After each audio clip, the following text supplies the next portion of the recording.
My sister Jenny and I were very, very close when we were younger. We were about 1.5 years apart. When we were going to elementary school, we would strap on our skates, and our dog Freckles, he was a big Dalmatian dog, big fat one. He would pull us on the sidewalks of the school, and that was one of my fondest memories of her. We were always together. We were very, very tight.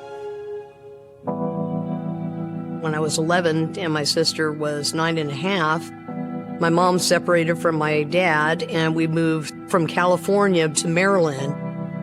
I was not getting along with my mom all that well. And so I moved back to California to live with my dad. My sister and I would keep in contact, phone calls and letters. That's when she met Michael. She was very young. She wasn't but 14 years old or so. The first time I met Michael, I have to say, there was something about him inside that I just didn't quite like, and I could never put my finger on it. He had an immaturity about him, being very boastful. When you meet these people that are just all into themselves, like they're the greatest person in the world and the entire world revolves around them, that was Michael. But I believe that he filled a hole in her life that she was really yearning for. She was in love with him and she appeared to be very happy.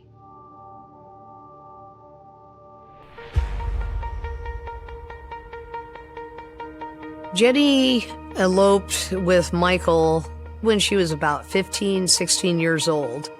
She had told me that she was pregnant, and my mom was definitely not happy with the situation, but she accepted the situation. And at that point, Jenny went to live with his parents down in Virginia. I met his dad a couple times. He was very gruff. He was a very stern father. And his mother, she was very dutiful, making sure that the dinner's on the table every night, making sure that everything's clean, the dishes are washed. Jenny seemed right at home. She built a life with him. They would go camping, they would go places together. They were a young couple, striking out against the world. And it at least appeared from the outside that they were a happy couple. About 10 years later, Melissa came along. And now with 2 children, the financial strain on the family, of course, it grows. My mom worked a lot of odd jobs. She worked at a pizza place, she worked at a Mexican restaurant, and she ended up following in my grandmother's footsteps, and she worked in hospice care and took care of people. She kept her nose to the grindstone. She worked on her schooling and she got her RN license. She was very much into the nursing field.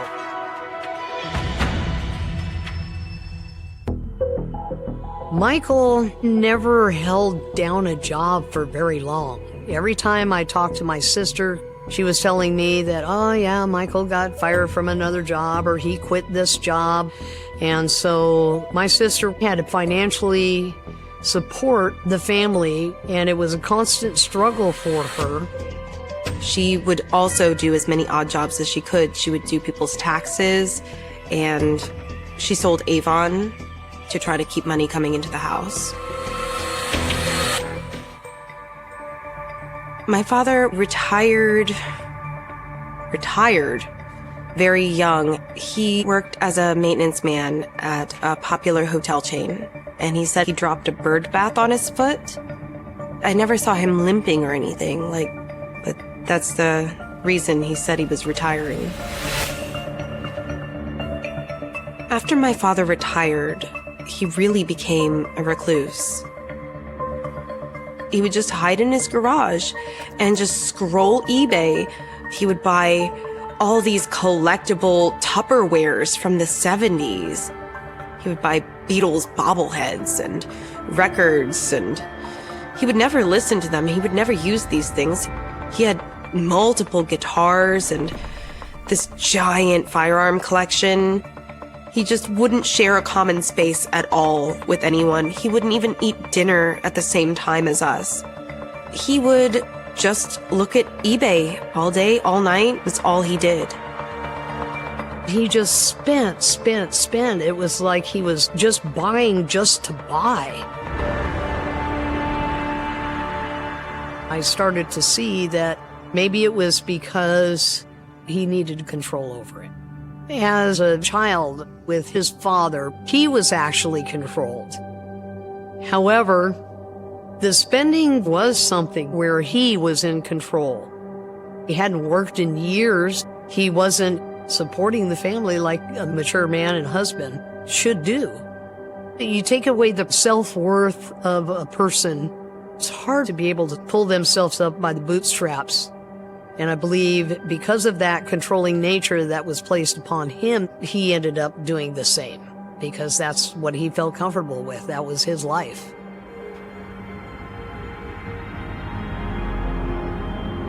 My husband and I decided that we'd had enough of California, and so we decided to move back to Maryland. And so my sister Jenny offered to go ahead and let us move in. In that month that I was there, I would hear the arguments. I would hear mainly Michael yelling at her, and my sister would be just trying to appease him. And I witnessed that on many, many occasions, pretty much almost on a nightly basis. Any respect that I really had for Michael dissipated very quickly at that point. I'll just be honest with you, I was thinking that Michael was a bum. I never really saw the love between my parents. He didn't show her kindness or anything. He just continued to do nothing but abuse her.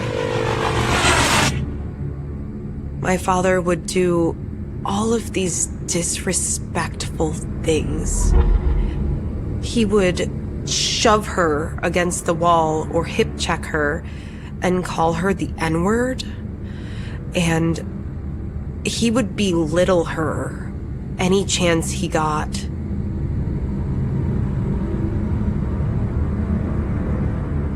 Her and I discussed the relationship just very briefly, but she really didn't want to talk about it.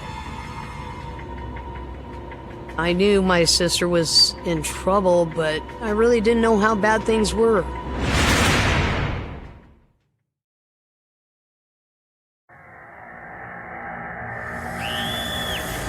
I was 4 years old. And I remember chaotic screaming. He took the back of my sister's neck and slammed her against the bed frame in our room. My mother was sitting on the stairs, holding my sister's head together. All I remember was her saying, "It's okay, honey, just take calm, while we waited for the EMTs. I don't know if my mom didn't report him to the police because she was scared that we would end up on the street, or she really thought that all relationships were this way. My sister and I didn't know anything else, so of course we thought this sort of behavior was normal.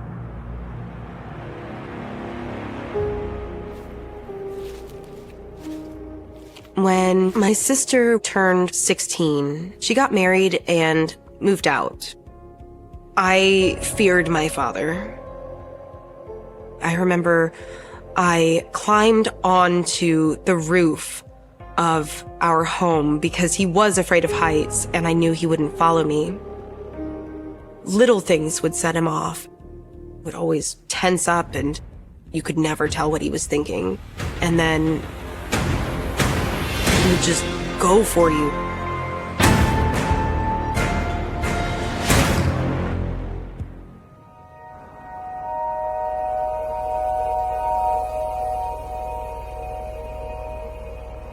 The first time my father threw me out of the house, I was 14 years old and it was snowing. It became a rather common occurrence for him to throw me out. It was always over something stupid. I would have to go find a couch or a friend to stay with. Really, around the age of 15 on, I was no longer in the home. I would always ask my mother, "Why do you let this happen to me?" And she would go, "Oh, honey, I can only control myself."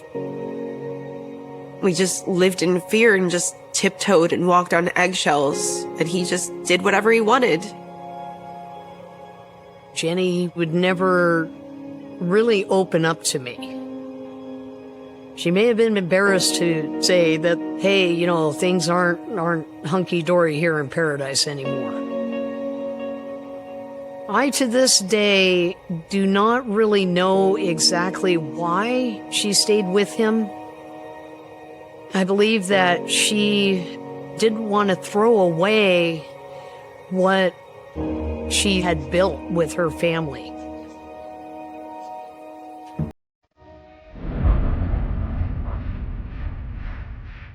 My mom was living in Edgewater, Maryland. She had been in a car accident, and she'd been having some really bad trouble with her ankle. And so my sister said, well, I'm going to go ahead and bring her to my home here in Virginia. She put her in a spare room that they had, but then they decided that they would do an addition onto the home with a living room and a room for my mom to live in, her own bathroom. My mom got right around $150,000 for the sale of her house, and $72,000 went into the remodel of the home. My mom would break me fairly often. She asked me point blank, why are they still charging me $2,500 a month to live here when I paid for doing this addition for my own room? At that point, I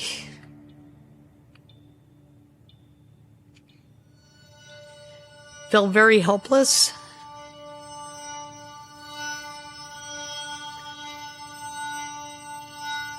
This should not be. Why is she getting charged any money? Other than maybe food. And Jenny's reply back to me was that, I know, Susie, I know. I realized that she was completely powerless to do anything.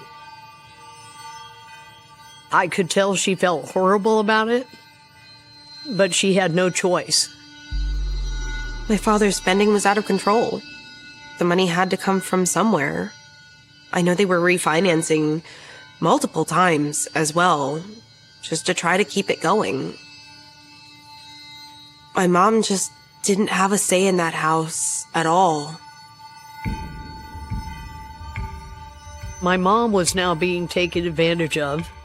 My sister, by far, had been being taken advantage of. She needed to get away. My mom needed to get away, but there was no place for either of them to go. It's a horrible feeling knowing that somebody is in a situation that they can't get out of and you can't help them.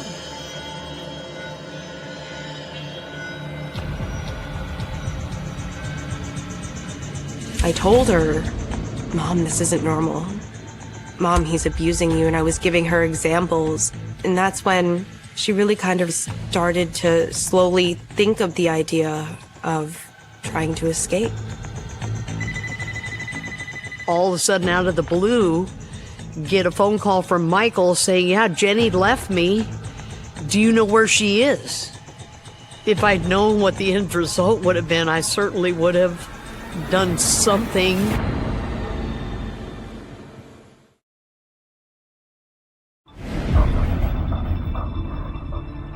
The first time my mom thought about leaving was in 2014.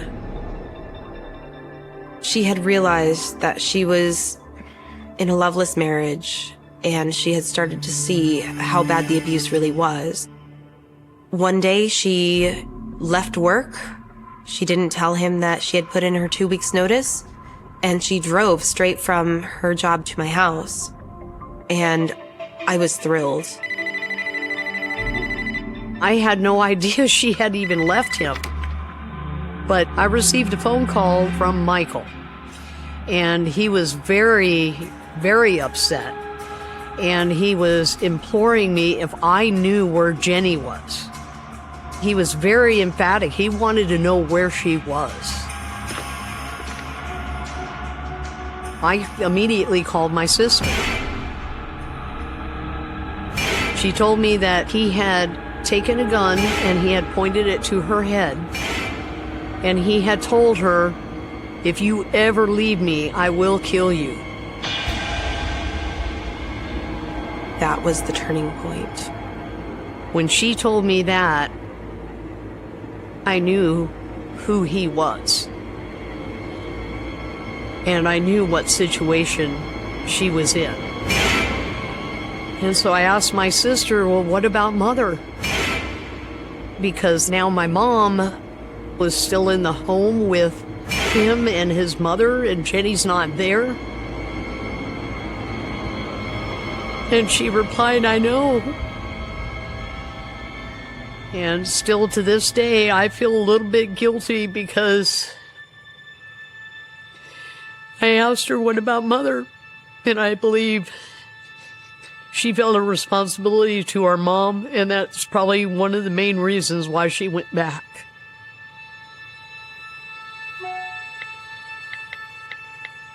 My father was just calling and messaging and leaving all these voicemails. I think it was just so overwhelming. You have 8 new messages. That she decided to give it a try again.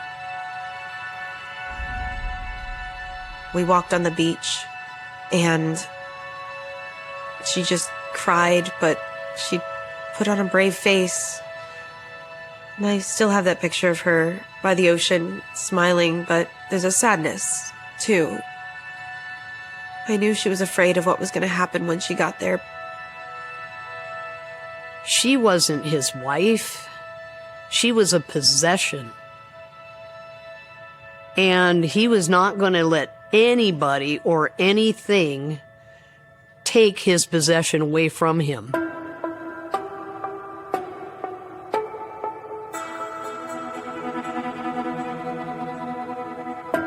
Soon after she got home, maybe a few days or a week, she called me and told me that things were better, things were doing good.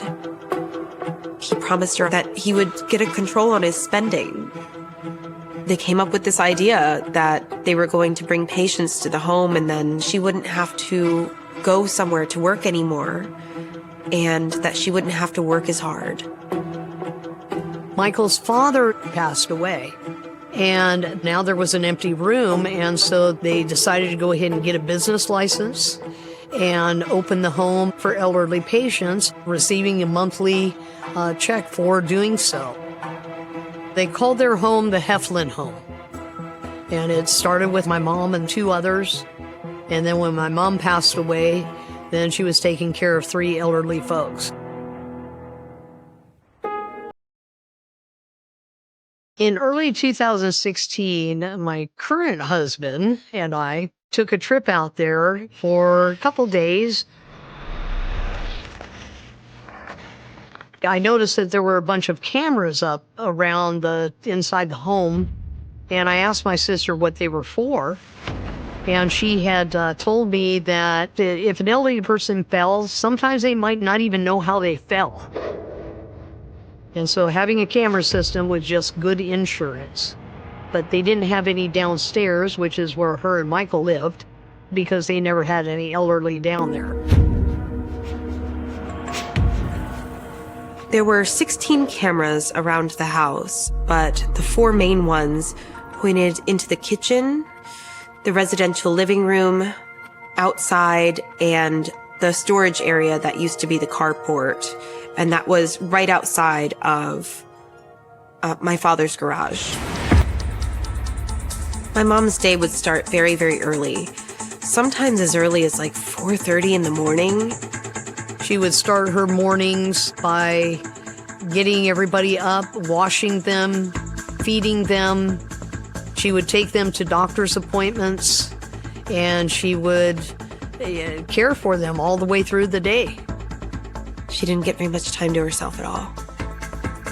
When my sister had 3 residents in the home, she was pulling down about $11,000 a month. And the only expenses they had, of course, was the mortgage and utilities and food. But there was one person in the equation that was going to upset everything that she had worked for. About 2 months in, he started spending again. Brand new Bowflex machine, brand new exercise bike. There was all this ham radio equipment. I know that stuff's not cheap. And there was a tremendous gun collection. You can see where the money was being spent, and it wasn't on her. All the promises that he had made, he went back on. My mom was exhausted from working all the time, and things were worse than ever. There was one time that we were just walking around Winchester, and then my sister got a phone call, and it was Michael. And he was telling her, "You need to get home. You need to get home right away." We had only been gone for like 20, 30 minutes. And then she looked at me and she said, "I'm sorry, I have to go home." My sister was under his total control.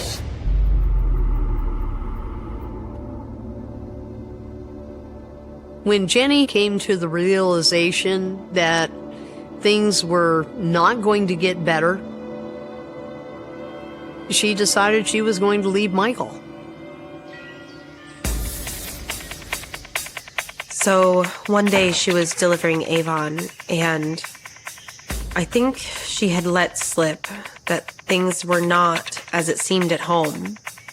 And this absolutely shocked her customer, and they really wanted to help her. So they put her in touch with a realtor out in California. She contacted this realtor. She told him what the situation was, that she was trying to get out, trying to escape. And the realtor said that he might have a room for rent in his own home. He was like, "I would love to have a feminine touch around here." He said that he was widowed.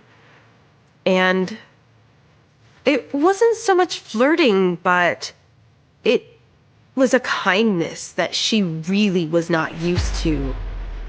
So she had a place to go. She started packing. It's not like my father even noticed. He didn't notice.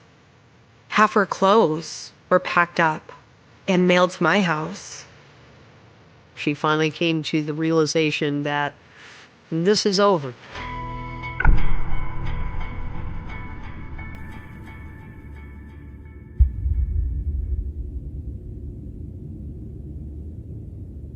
I remember the day she was going to leave very clearly. I couldn't get a hold of my mom. I figured she left her phone downstairs and was caring for a patient. And then I got a call from her.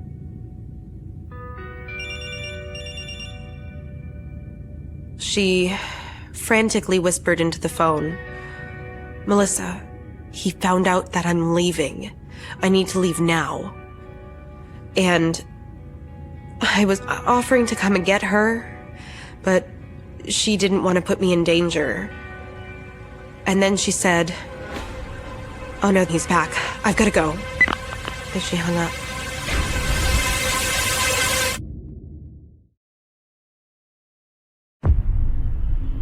Sutter County 911.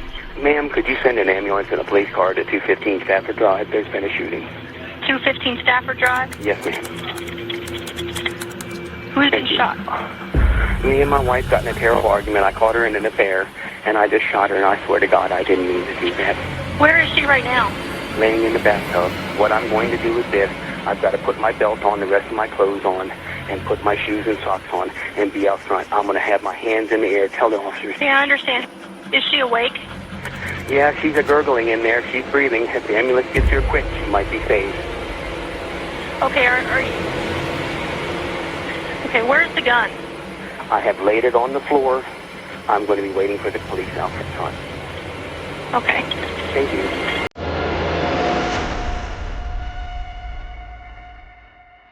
I received a call from my lieutenant. He advised that a female was shot by her husband.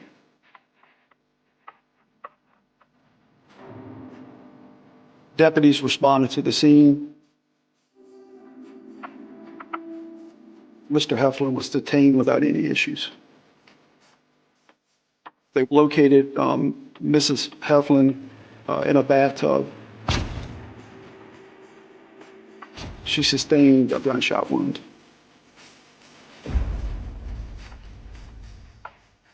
She was taken to the Winchester Medical Center, and then from there, they flew her to a Nova hospital.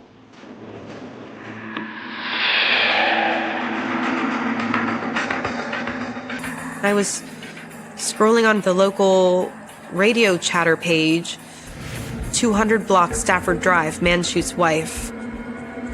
I was dizzy and shaking uncontrollably. I remember running through the hospital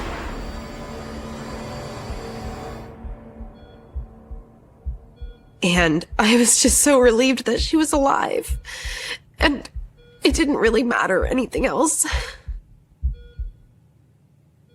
Oh my God, he did it. First time in my life, I literally dropped to my knees.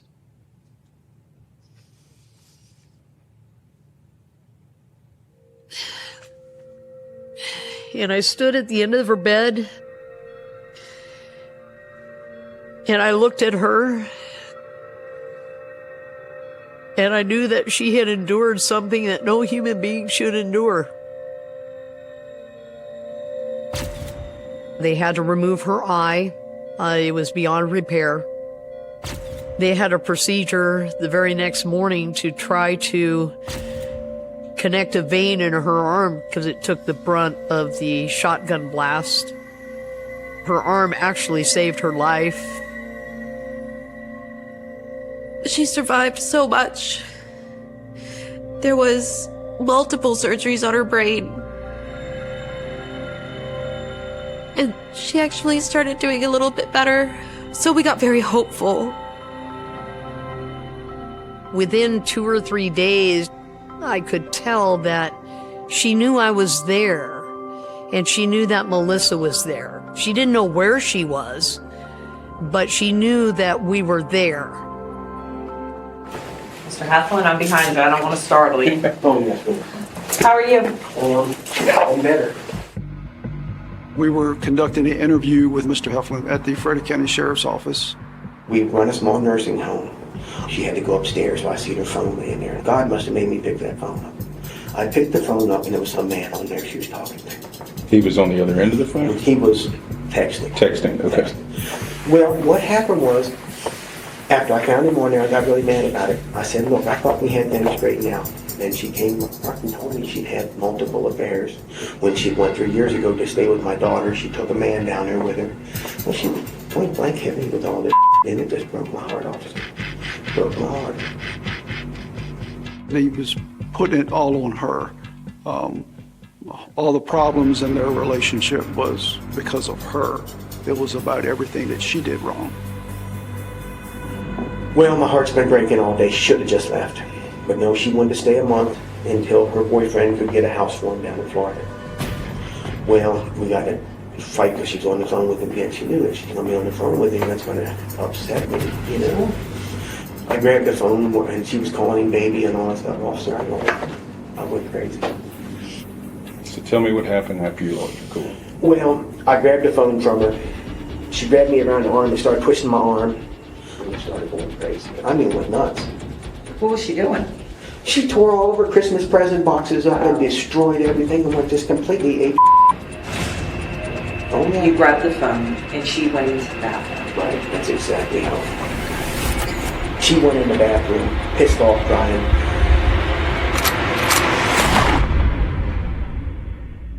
And I got the shotgun shot through the door. I don't know what possessed me. I'll just shoot through the door and have a scare and then he'll straighten up. What was I thinking about? You just go wild and crazy in your mind. I'm sure both of you all have had days where things go nuts and you have trouble controlling yourself. Everybody, sure.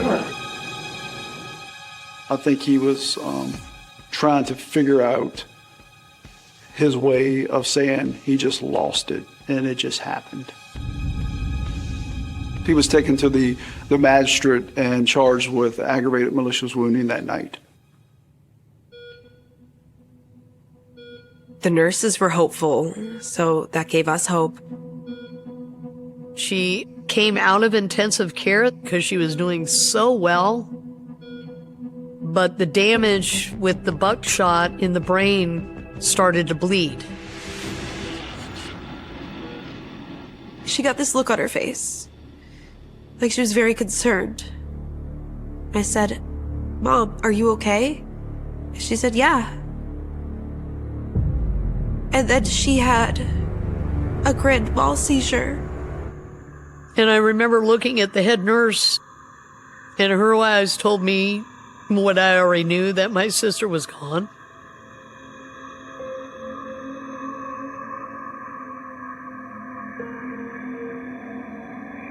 At that point, we knew we had a murder investigation.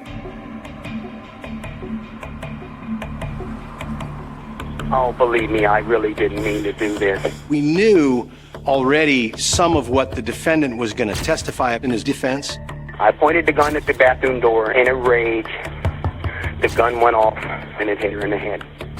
She knew that she's going to be on the phone with you, and that's going to upset me. I'm sure both of you all have had days where things go nuts and you have trouble controlling yourself. Everybody, sure. That is a classic hot blood defense. He was hoping to reduce his exposure from potentially life in prison for first degree all the way down to 10 years in prison for the manslaughter. And we felt very strongly that that would not be justice. First degree murder was the natural charge in this case. We owed that to the victim, to get justice for our victim.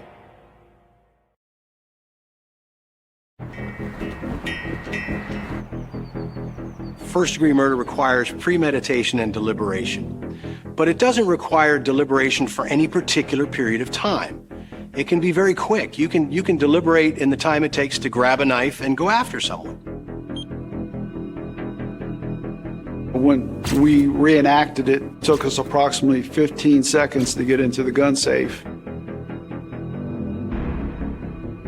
And then another several seconds to load the gun and walk to the door of the bathroom. So you're looking at between 25 to 30 seconds before he shot the gun. That's all time that he could have thought, you know, this is a really bad idea. And that's a lot of premeditation, legally speaking.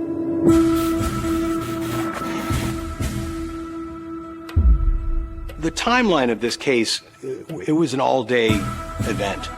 There was a great deal of video camera footage within the home during the course of the day. And we could see them moving back and forth throughout the house throughout the day. It had started early in the day. They had argued earlier in the day.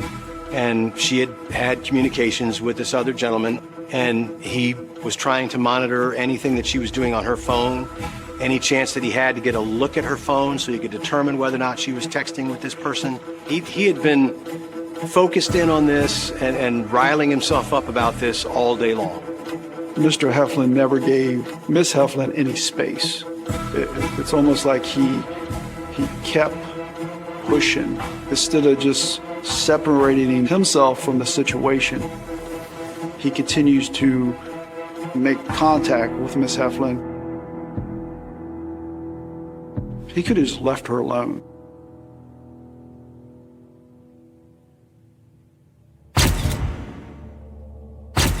There was some fantastic work done by our investigators. Investigator Schwartz and the others on the team know that we are going to want to see some ballistics. We're going to want to see the trajectory. That's going to be very important in this case. We know that. The investigators load the buckshot holes with dowels so that we can see the general angle of fire. And we see that it is basically straight through the door, a little bit right to left, and a little bit of a downward angle. Just a little bit. And that's critical in this case. If you think about shotgun ammunition, the cartridges all look the same. It's what's inside that plastic cylinder that's important. Mr. Heflin purposely loaded double-aught buckshot in that shotgun. Double-aught buckshot is a larger size ball, where there's only like 8 or 9 of those balls in there. You're dealing with a very large projectile coming out at an extremely high speed with great force and impact, especially at close range. If you know that your wife is holding that door and you are going to fire through it, you know you're going to strike her.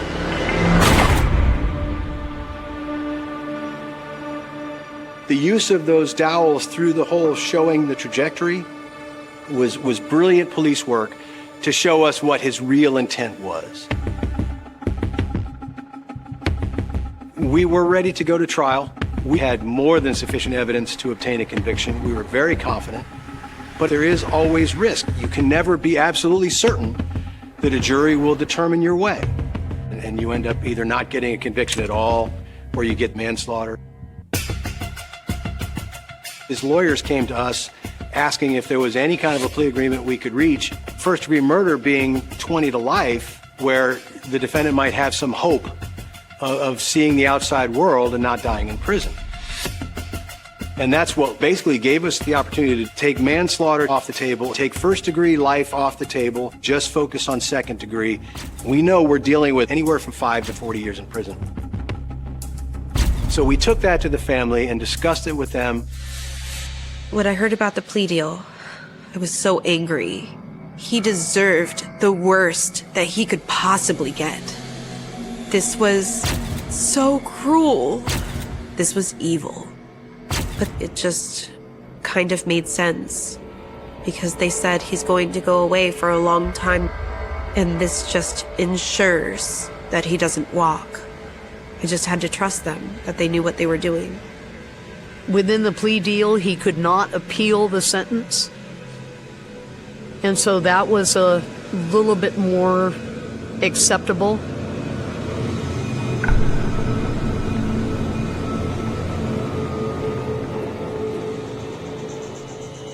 We decided that we would treat the sentencing hearing like a mini trial of the case. Yeah, she's a gurgling in there. She's breathing. If the ambulance gets here quick, she might be saved. We played the 911 tape. We played snippets of his interviews. We did those things just to show that the fact that he'd murdered his wife didn't seem to really affect him emotionally at all. And I got the shotgun shot through the door. He was callous, premeditated, and just came after her with the intent to kill her.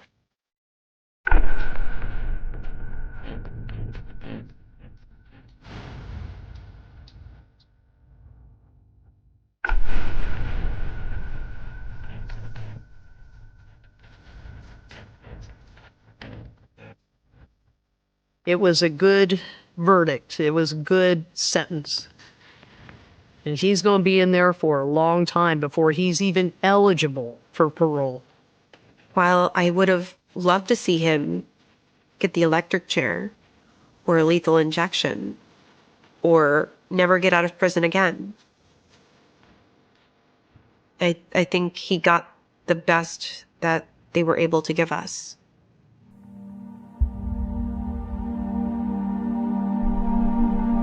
If there's any lesson to be learned from this tragedy, Jenny made a blueprint of what road not to go down,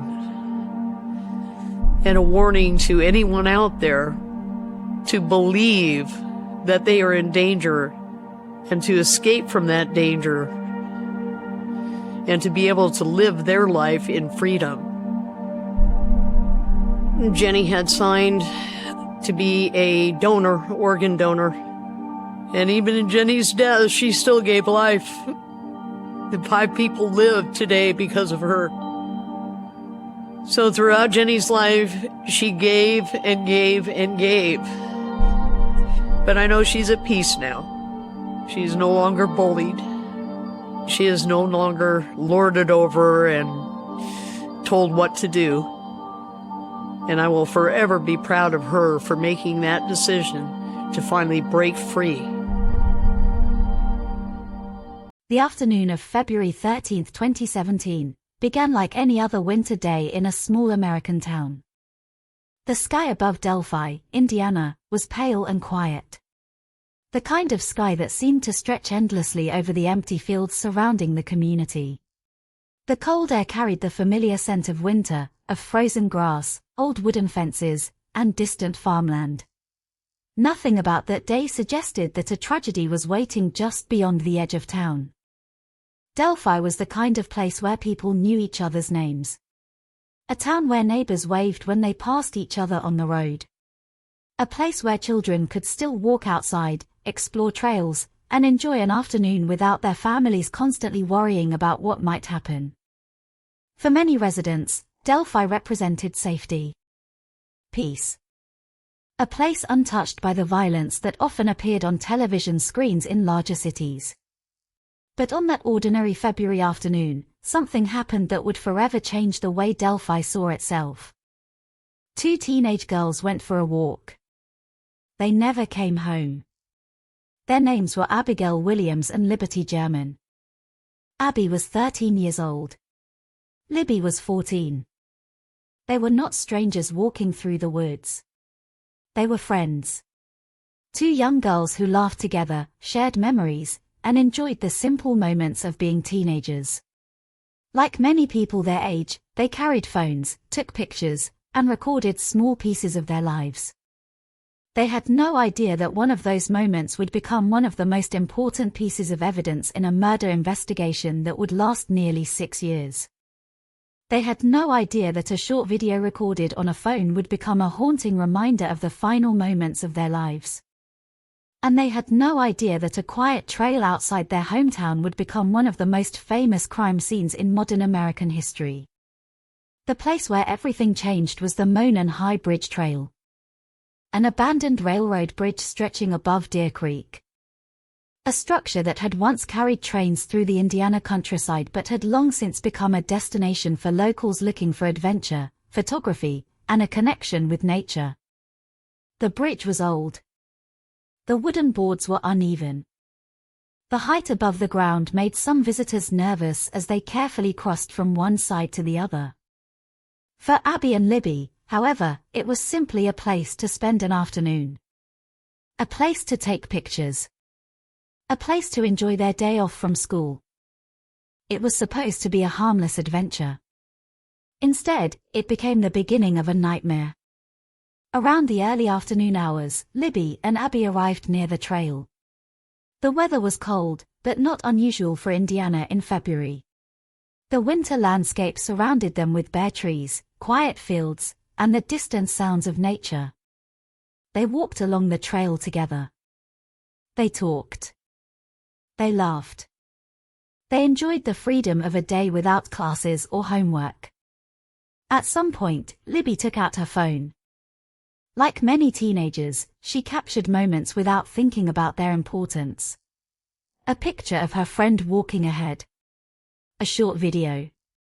A memory of a normal day. But years later, investigators would look at that phone and realize something extraordinary. Libby had unknowingly documented the person who would become the center of one of the largest criminal investigations in Indiana history. A man walking across the bridge. A figure approaching from the distance.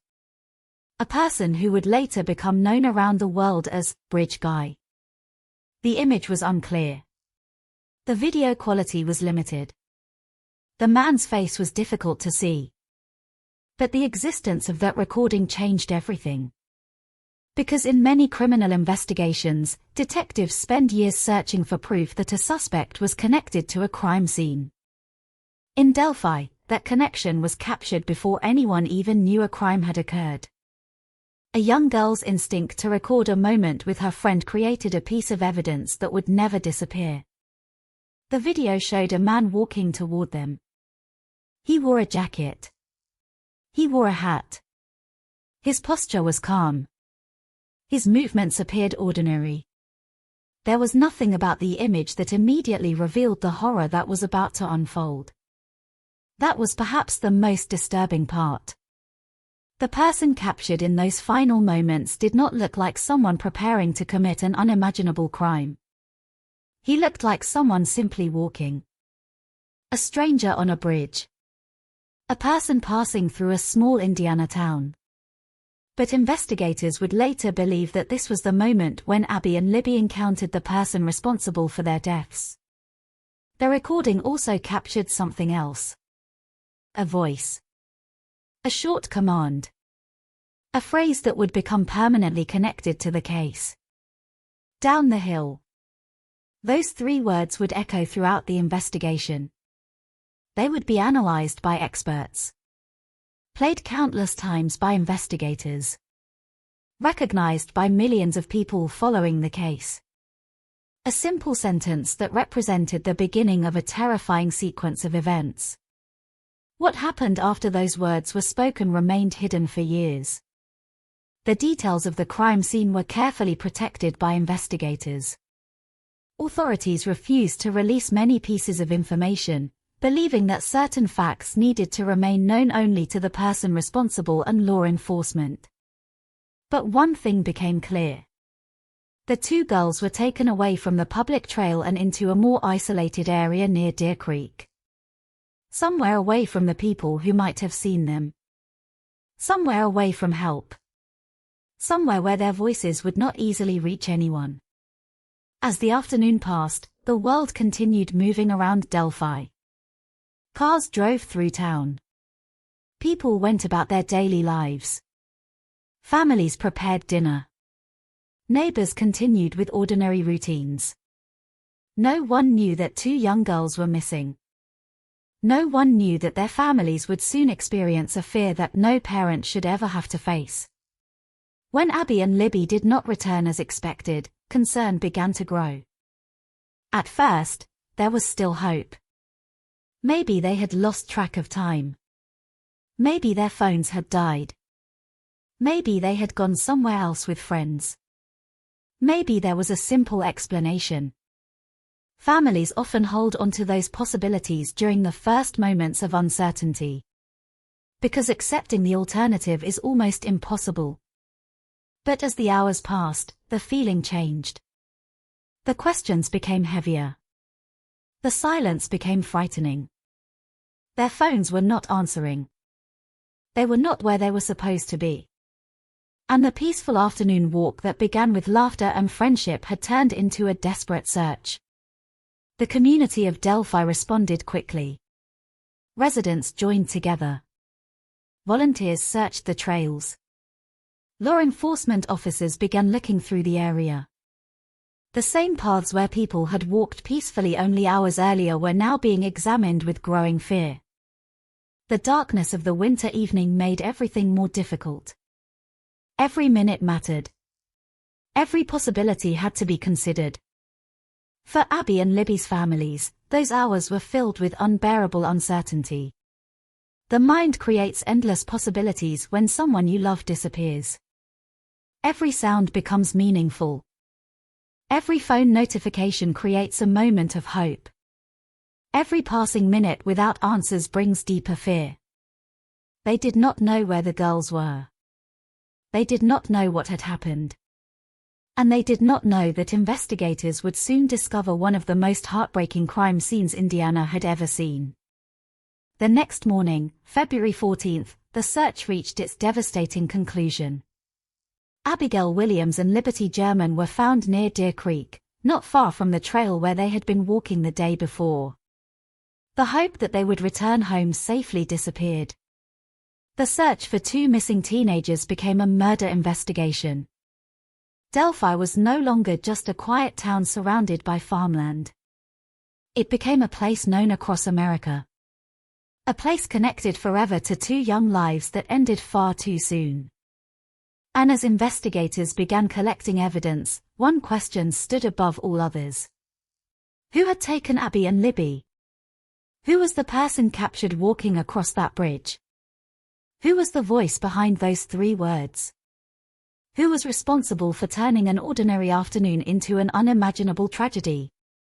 For years, those questions would remain unanswered. But hidden inside a teenager's phone was a clue. A small piece of truth preserved from that final walk. A video. A voice. A moment frozen in time. And it would become the starting point of a search for justice that would capture the attention of the entire world. Delphi, Indiana, was not a place where people expected stories about murder to begin. It was a small town surrounded by the quiet beauty of the American Midwest, a community where the rhythm of life moved slowly and predictably.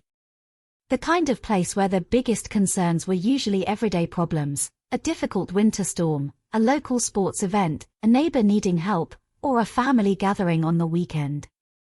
For generations, Delphi had represented something many people searched for but rarely found anymore.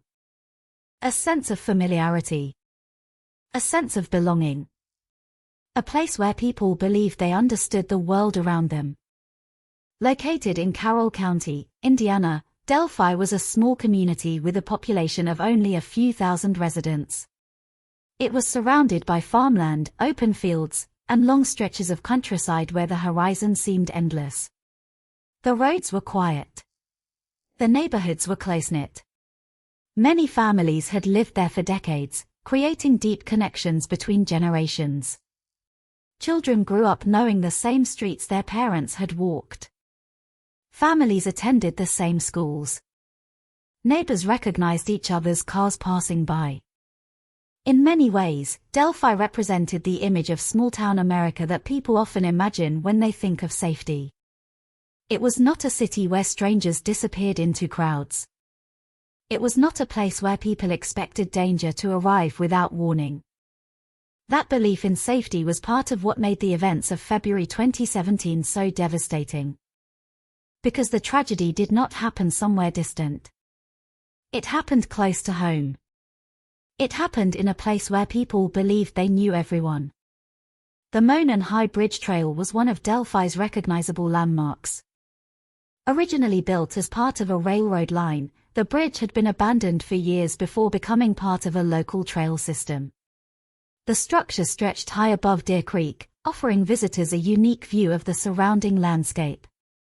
For some people, crossing the bridge was exciting. For others, it was intimidating. The wooden boards were old, and gaps between them reminded visitors that they were walking across a piece of history rather than a modern pathway.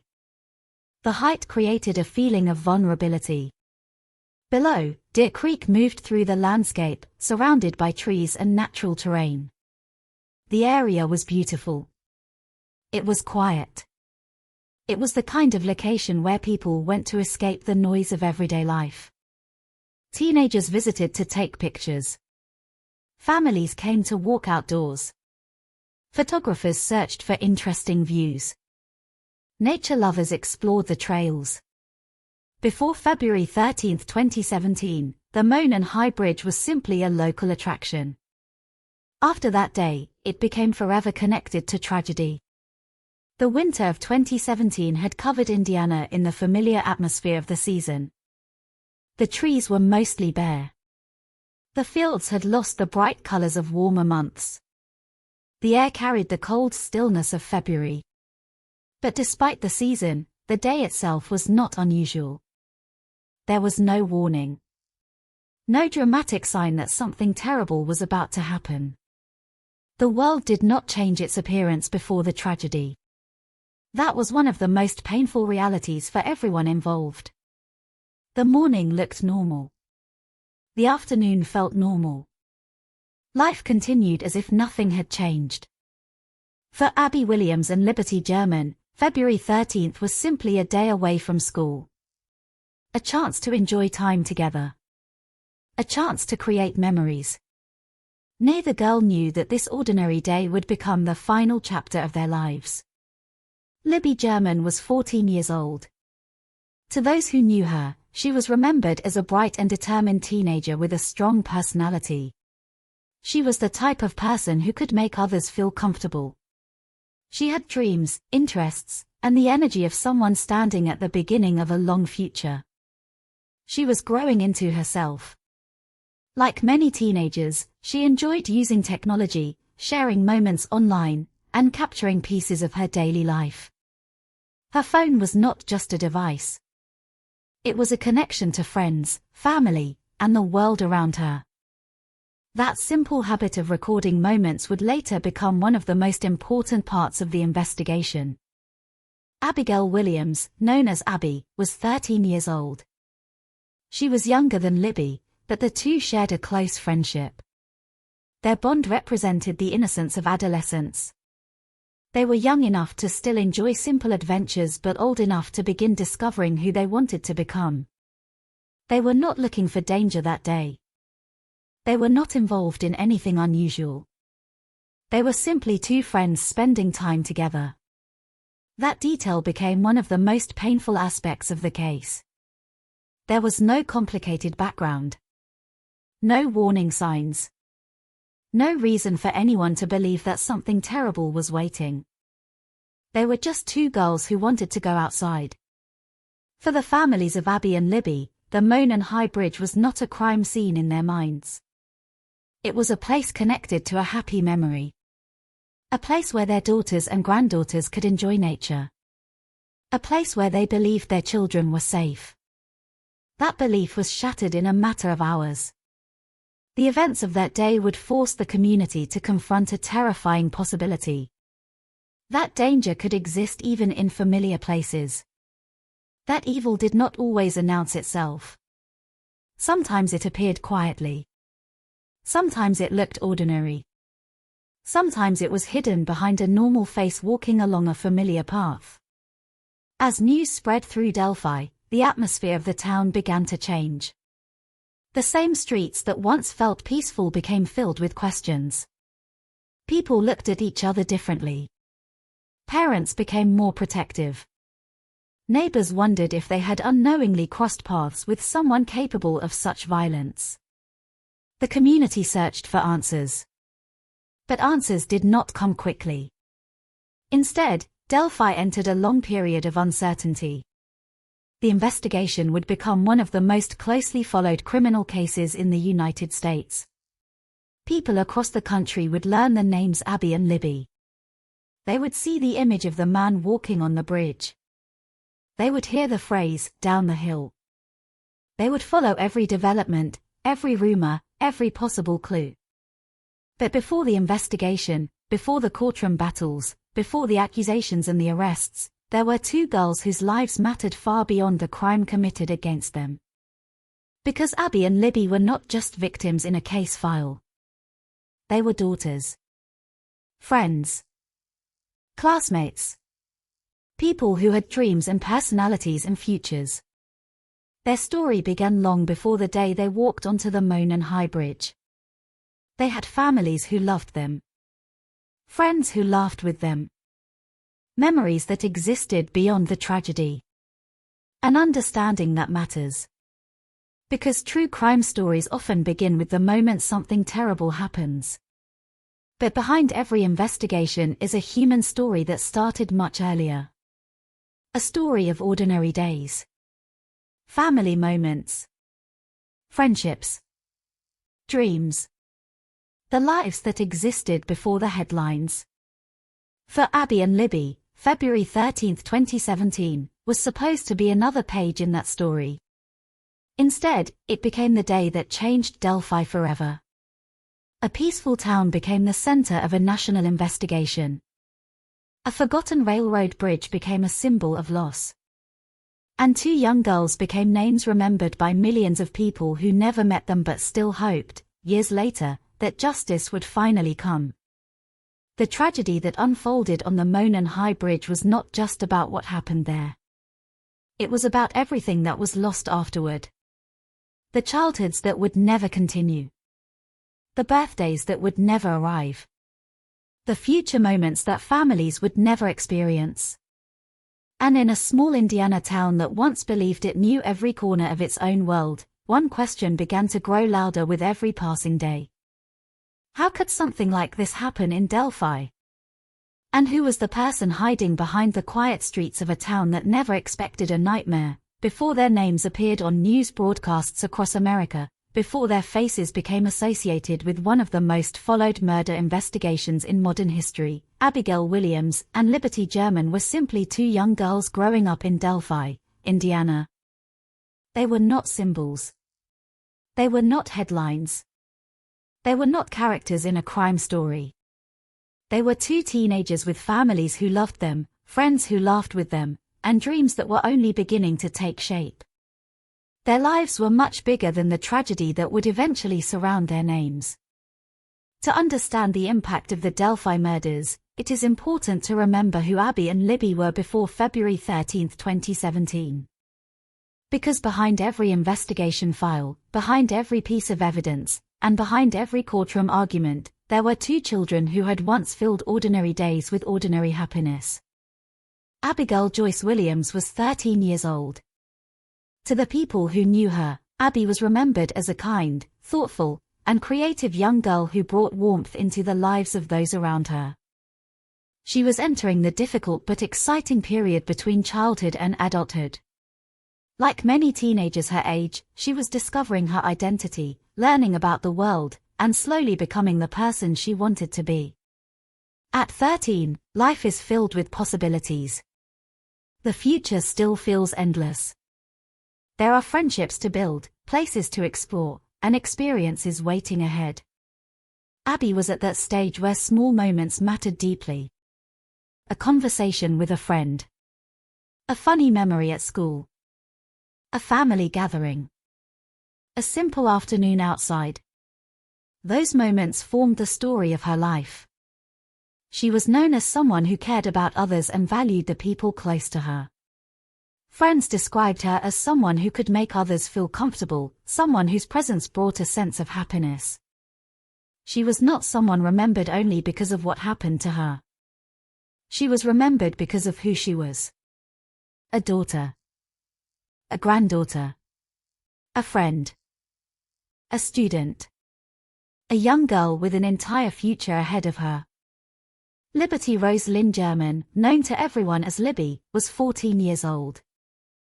She was slightly older than Abby, and the two shared a friendship that reflected the closeness many teenagers experience during those important years. 14 is an age filled with change. Teenagers begin looking toward the future while still holding on to the innocence of childhood. They start thinking about who they want to become. They begin creating memories that will stay with them for the rest of their lives. Libby was doing exactly that. She was growing. Learning. Exploring. She had the curiosity and confidence of someone who wanted to experience life.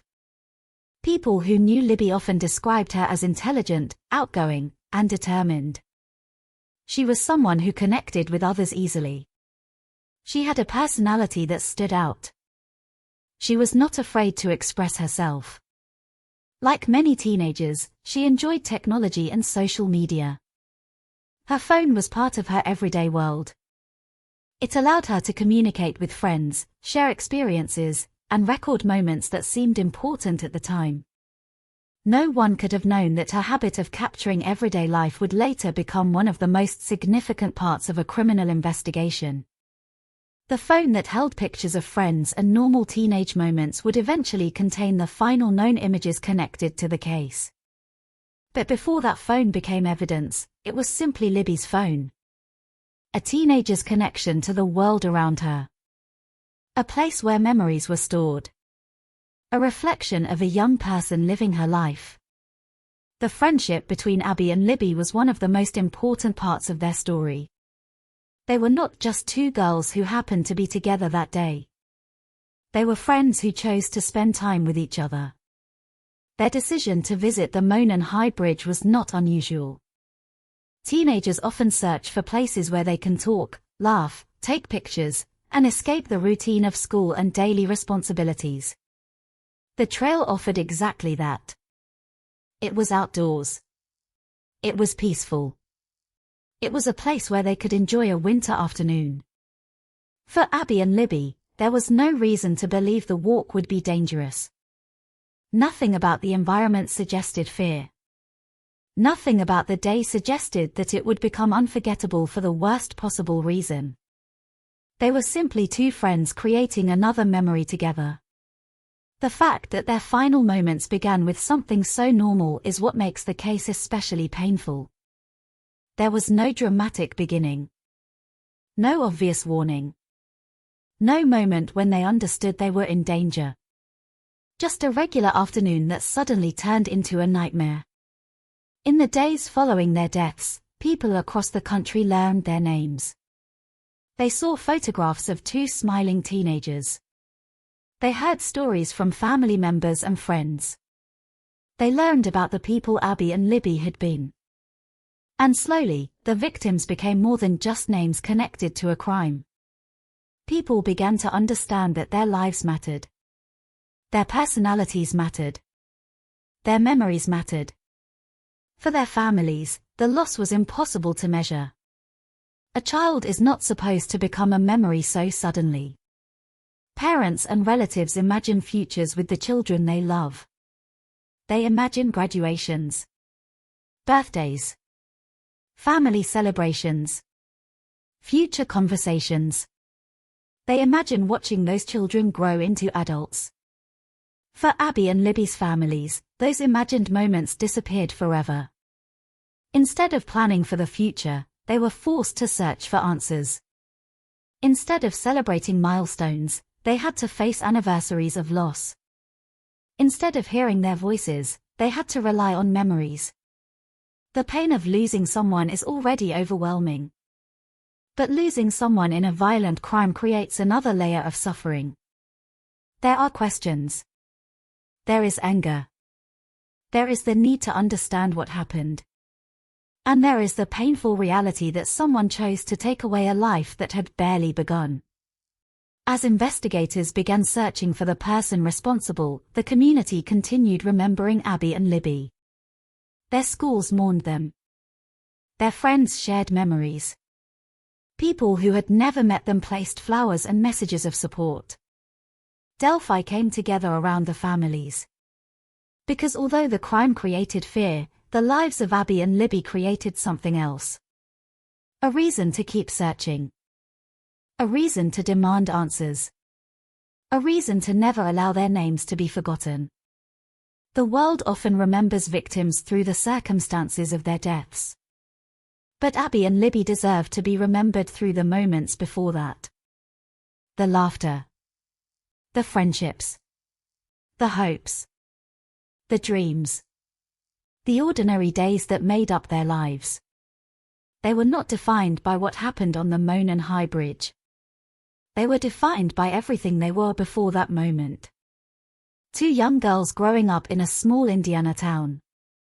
Two friends who wanted to enjoy a day outside.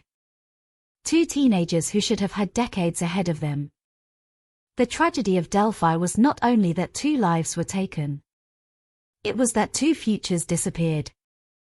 And as the investigation began, the people searching for answers carried not only the responsibility of solving a crime. They carried the responsibility of finding justice for Abby and Libby. Because behind every clue, every interview, every piece of evidence, there was a simple truth. Two girls went for a walk that afternoon. Their families expected them to return home. They never did. And the entire world would soon begin searching for the person responsible. February the 13th, 2017, was supposed to be a day of freedom for two teenagers. For Abigail Williams and Liberty German, it was a break from the normal routine of school, homework, and responsibilities. It was a chance to spend time together, away from classrooms and schedules, enjoying a quiet afternoon in the outdoors. Nothing about the beginning of that day suggested danger. Nothing suggested that it would become the final chapter of their lives. The morning passed like any other winter morning in Delphi, Indiana. The small town moved through its familiar rhythm. People went to work. Families continued their daily routines. Cars traveled along quiet roads surrounded by fields and farmland. For most residents, it was an ordinary Monday. But for Abby and Libby, it was a day they would remember forever. Except they would never have the chance to tell that story themselves. The afternoon began with a simple decision. Go for a walk. Spend time together. Explore the Monon High Bridge Trail. The plan was not unusual. The trail was a place where local teenagers and families often went. It offered open views, fresh air, and a sense of adventure. The abandoned railroad bridge had become a recognizable part of the Delphi landscape. For young people growing up in a small town, places like that often become part of their world. A place to take photographs. A place to talk. A place to create memories. For Abby and Libby, the trail was not a place of fear. It was familiar. It was simply somewhere they could spend the afternoon. Libby's older sister drove the girls to the area near the trail. They were dropped off with the expectation that they would walk around, enjoy themselves, and later be picked up. It was a normal arrangement.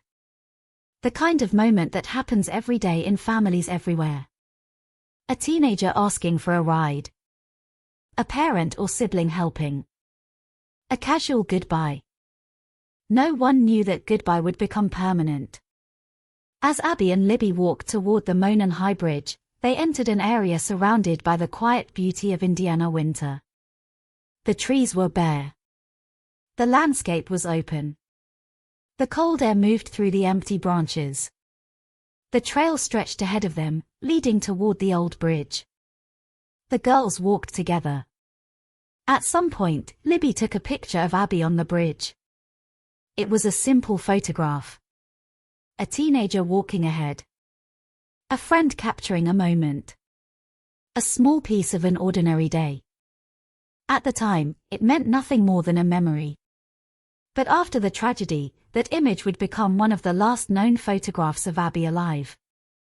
It would be examined countless times. Shared by investigators. Viewed by people across the world. A photograph that represented both innocence and heartbreak. The girls continued across the bridge. The structure itself was not an easy walk. The wooden boards were aged. The height above Deer Creek created a feeling of vulnerability. Visitors had to pay attention to where they stepped. The bridge required patience and caution. For Abby and Libby, however, it was simply part of the adventure. They were teenagers exploring a familiar place. They were not thinking about danger. They were not expecting anyone to harm them. They were living in the moment. But somewhere nearby, another person was moving through the same area. A man who would later become known as Bridge Guy. The exact sequence of events remains one of the most discussed parts of the case. Investigators believe the man approached the girls while they were on or near the bridge. At some point, Libby's phone captured his presence. A short video. A few seconds. A distant figure walking toward them. The recording would become the most important piece of evidence in the entire investigation. The image was not clear enough to immediately identify him. The distance made details difficult to see. His clothing covered much of his appearance. His face was not fully visible. But the video proved something critical. A person connected to the crime had been near the girls. Someone had been captured before the violence occurred. The recording also contained audio. A male voice. A command. Down the hill. Those words would become forever associated with the case. The phrase itself was simple. But within the context of what happened afterward, it became deeply disturbing. Investigators believe those words represented the moment when the situation changed. The moment when two teenagers who had been enjoying a peaceful afternoon were suddenly confronted with danger. Somewhere beyond the public trail, away from the view of other visitors, the girls were taken toward a more isolated area near Deer Creek. The landscape that had once represented freedom and exploration became a place of fear. The following moments remain among the most painful parts of the investigation. Authorities have intentionally kept many details private. They have protected information about the crime scene and the exact circumstances of the murders. This was not only to preserve the integrity of the investigation. It was also a way to respect Abby and Libby. To protect their dignity. To prevent their final moments from becoming something consumed by public curiosity. What is known is that both girls were killed. 2 young lives ended in a place where they had gone simply to enjoy an afternoon together. The tragedy was not discovered immediately. While Abby and Libby were still missing, their families were desperately hoping for a different explanation. Every missing person case begins with uncertainty. Families hold on to possibilities. Maybe they are delayed. Maybe they lost their phones. Maybe something unexpected happened. Hope can survive even when fear begins to grow. But as evening arrived, that hope became harder to maintain. The girls were not answering. They were not where they were supposed to be. The people who loved them began searching. At first, it was a search filled with determination. Neighbors walked the trails. Volunteers looked through the surrounding areas. People called their names. The community came together because everyone wanted the same outcome. They wanted Abby and Libby to be found alive. They wanted a happy ending. But as darkness covered Delphi, the reality became more frightening.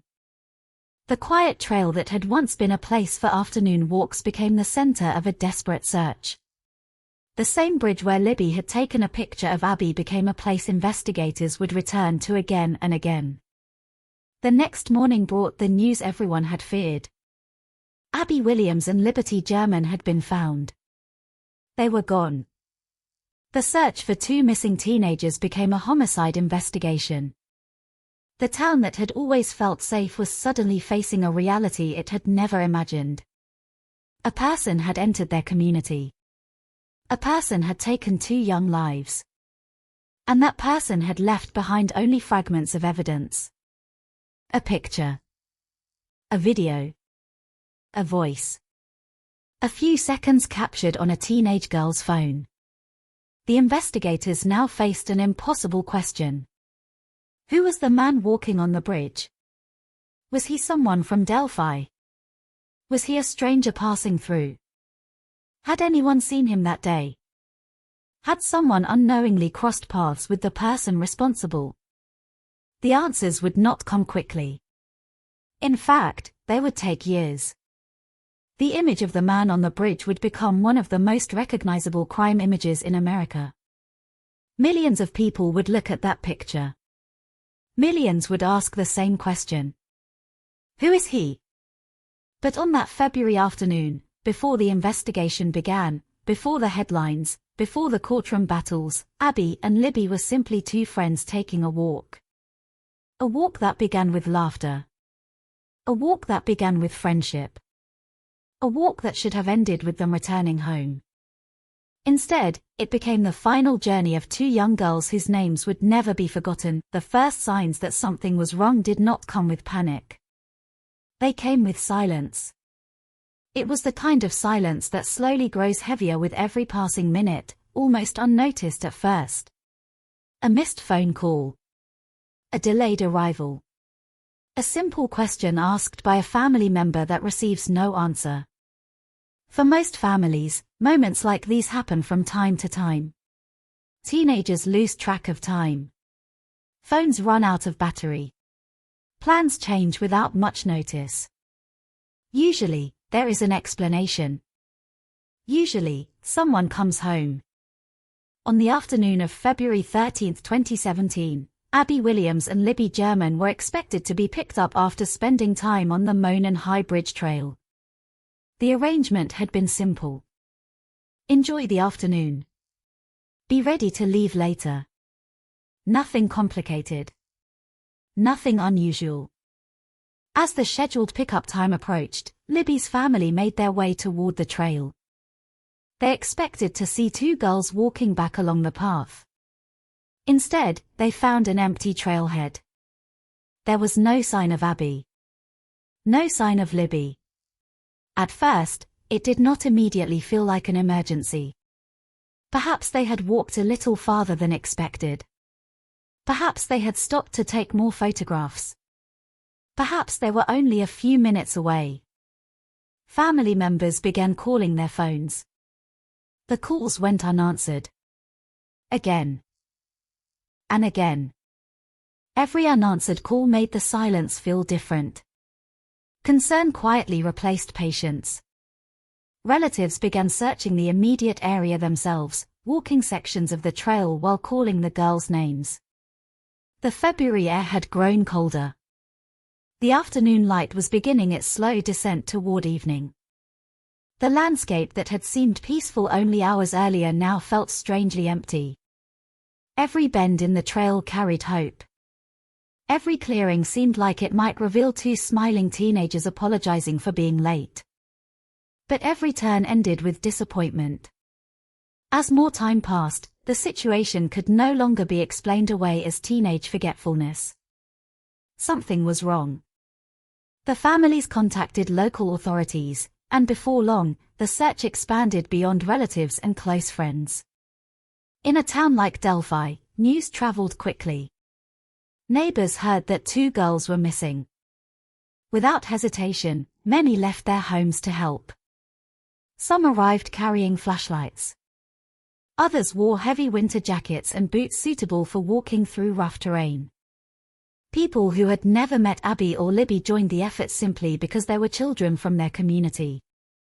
The search spread across trails, fields, wooded areas, creek banks, and nearby roads. Voices echoed through the trees. Abby. Libby. The names repeated over and over. Each call disappeared into the stillness of the winter woods. No answer came back. As daylight faded, temperatures continued to drop. The cheerful sounds of an afternoon walk had long vanished. Instead, searchers heard only the crunch of frozen leaves beneath their boots, the movement of branches in the cold wind, and the distant flow of Deer Creek. Law enforcement officers organized search patterns. Volunteers divided into groups. Family members refused to give up. Everyone wanted to believe the girls were simply lost. Perhaps they had wandered off the trail. Perhaps they had slipped somewhere and were unable to climb back. Perhaps they were waiting for help. Hope remained alive because the alternative was too painful to accept. Hours earlier, Abby and Libby had been laughing together. How could they simply disappear? The darkness made the search increasingly difficult. Flashlights swept across the forest floor. Beams of light reflected off tree trunks and patches of water. Every unusual shadow attracted attention. Every sound caused searchers to stop and listen. Someone would call the girls' names again. Silence answered. The emotional weight grew heavier as the evening continued. Family members fought exhaustion. No one wanted to stop looking. No one wanted to imagine spending an entire night without knowing where the girls were. Yet the difficult decision was eventually made to suspend the organized search until daylight. The terrain was challenging. Visibility had become extremely limited. Searching safely in complete darkness presented serious risks. For many families, that decision was heartbreaking. Leaving the area meant leaving behind uncertainty. It meant returning home without Abby and Libby. It meant facing a night filled with fear instead of answers. Very few people slept. Parents waited by telephones. Relatives stared at the clock. Every unexpected sound outside created another moment of hope. Maybe someone had found them. Maybe they had finally called. Maybe everything would still be all right. Morning could not come quickly enough. When daylight returned on February 14th, the search resumed almost immediately. Fresh volunteers arrived. Additional law enforcement officers joined the operation. The determination to find the girls had not weakened overnight. If anything, it had become stronger. Search teams expanded into areas that had been difficult to examine in darkness. Investigators carefully moved through the rugged terrain surrounding Deer Creek. The creek itself wound quietly beneath the old railroad bridge, surrounded by trees that still stood bare from winter. The landscape appeared calm. Nature offered no sign of the violence that had occurred there. Then, sometime before noon, everything changed. Searchers located the bodies of Abby Williams and Liberty German in a wooded area near Deer Creek, not far from the Monon High Bridge Trail. The discovery ended the search. It also marked the beginning of a nightmare that would consume Delphi for years. The hope that had carried families through the previous evening disappeared in an instant. The words no family ever wants to hear became reality. The girls were dead. News spread rapidly throughout the search area. Volunteers who had spent hours looking for the girls stood in stunned silence. Some lowered their heads. Others embraced one another. Many struggled to understand how a normal afternoon had ended this way. For the families, grief arrived with overwhelming force. Only the day before, Abby and Libby had left home expecting to return within hours. Now they would never come home again.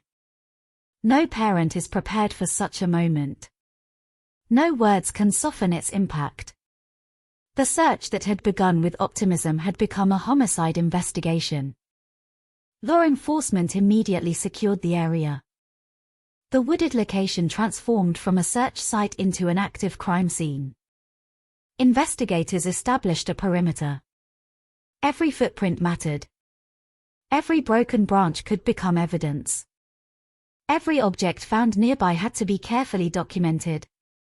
The investigation would demand extraordinary precision. The crime scene itself held answers. Somewhere within that isolated stretch of land were clues left behind by the person responsible. Investigators worked methodically, knowing that even the smallest detail might one day identify a killer. They photographed the area, measured distances, collected physical evidence, examined the surrounding terrain. Nothing could be overlooked. Because once a crime scene changes, those original details can never be recovered. As investigators worked, another reality became painfully clear. The murders had not occurred in a distant city. They had happened within walking distance of places local families visited regularly. Children had played nearby. Hikers had crossed the same bridge. Residents had considered the area part of their community. Now it had become synonymous with unimaginable violence. The emotional impact spread far beyond the immediate families. Schools felt the loss. Teachers struggled to comfort students who suddenly realized that classmates would never return. Counselors spoke with frightened children trying to understand how something so terrible could happen so close to home. Parents began asking questions they had never needed to ask before. Is anywhere truly safe? Can we still let our children explore the places we once trusted? The murders shattered more than two families. They shattered a community's confidence in its own sense of security.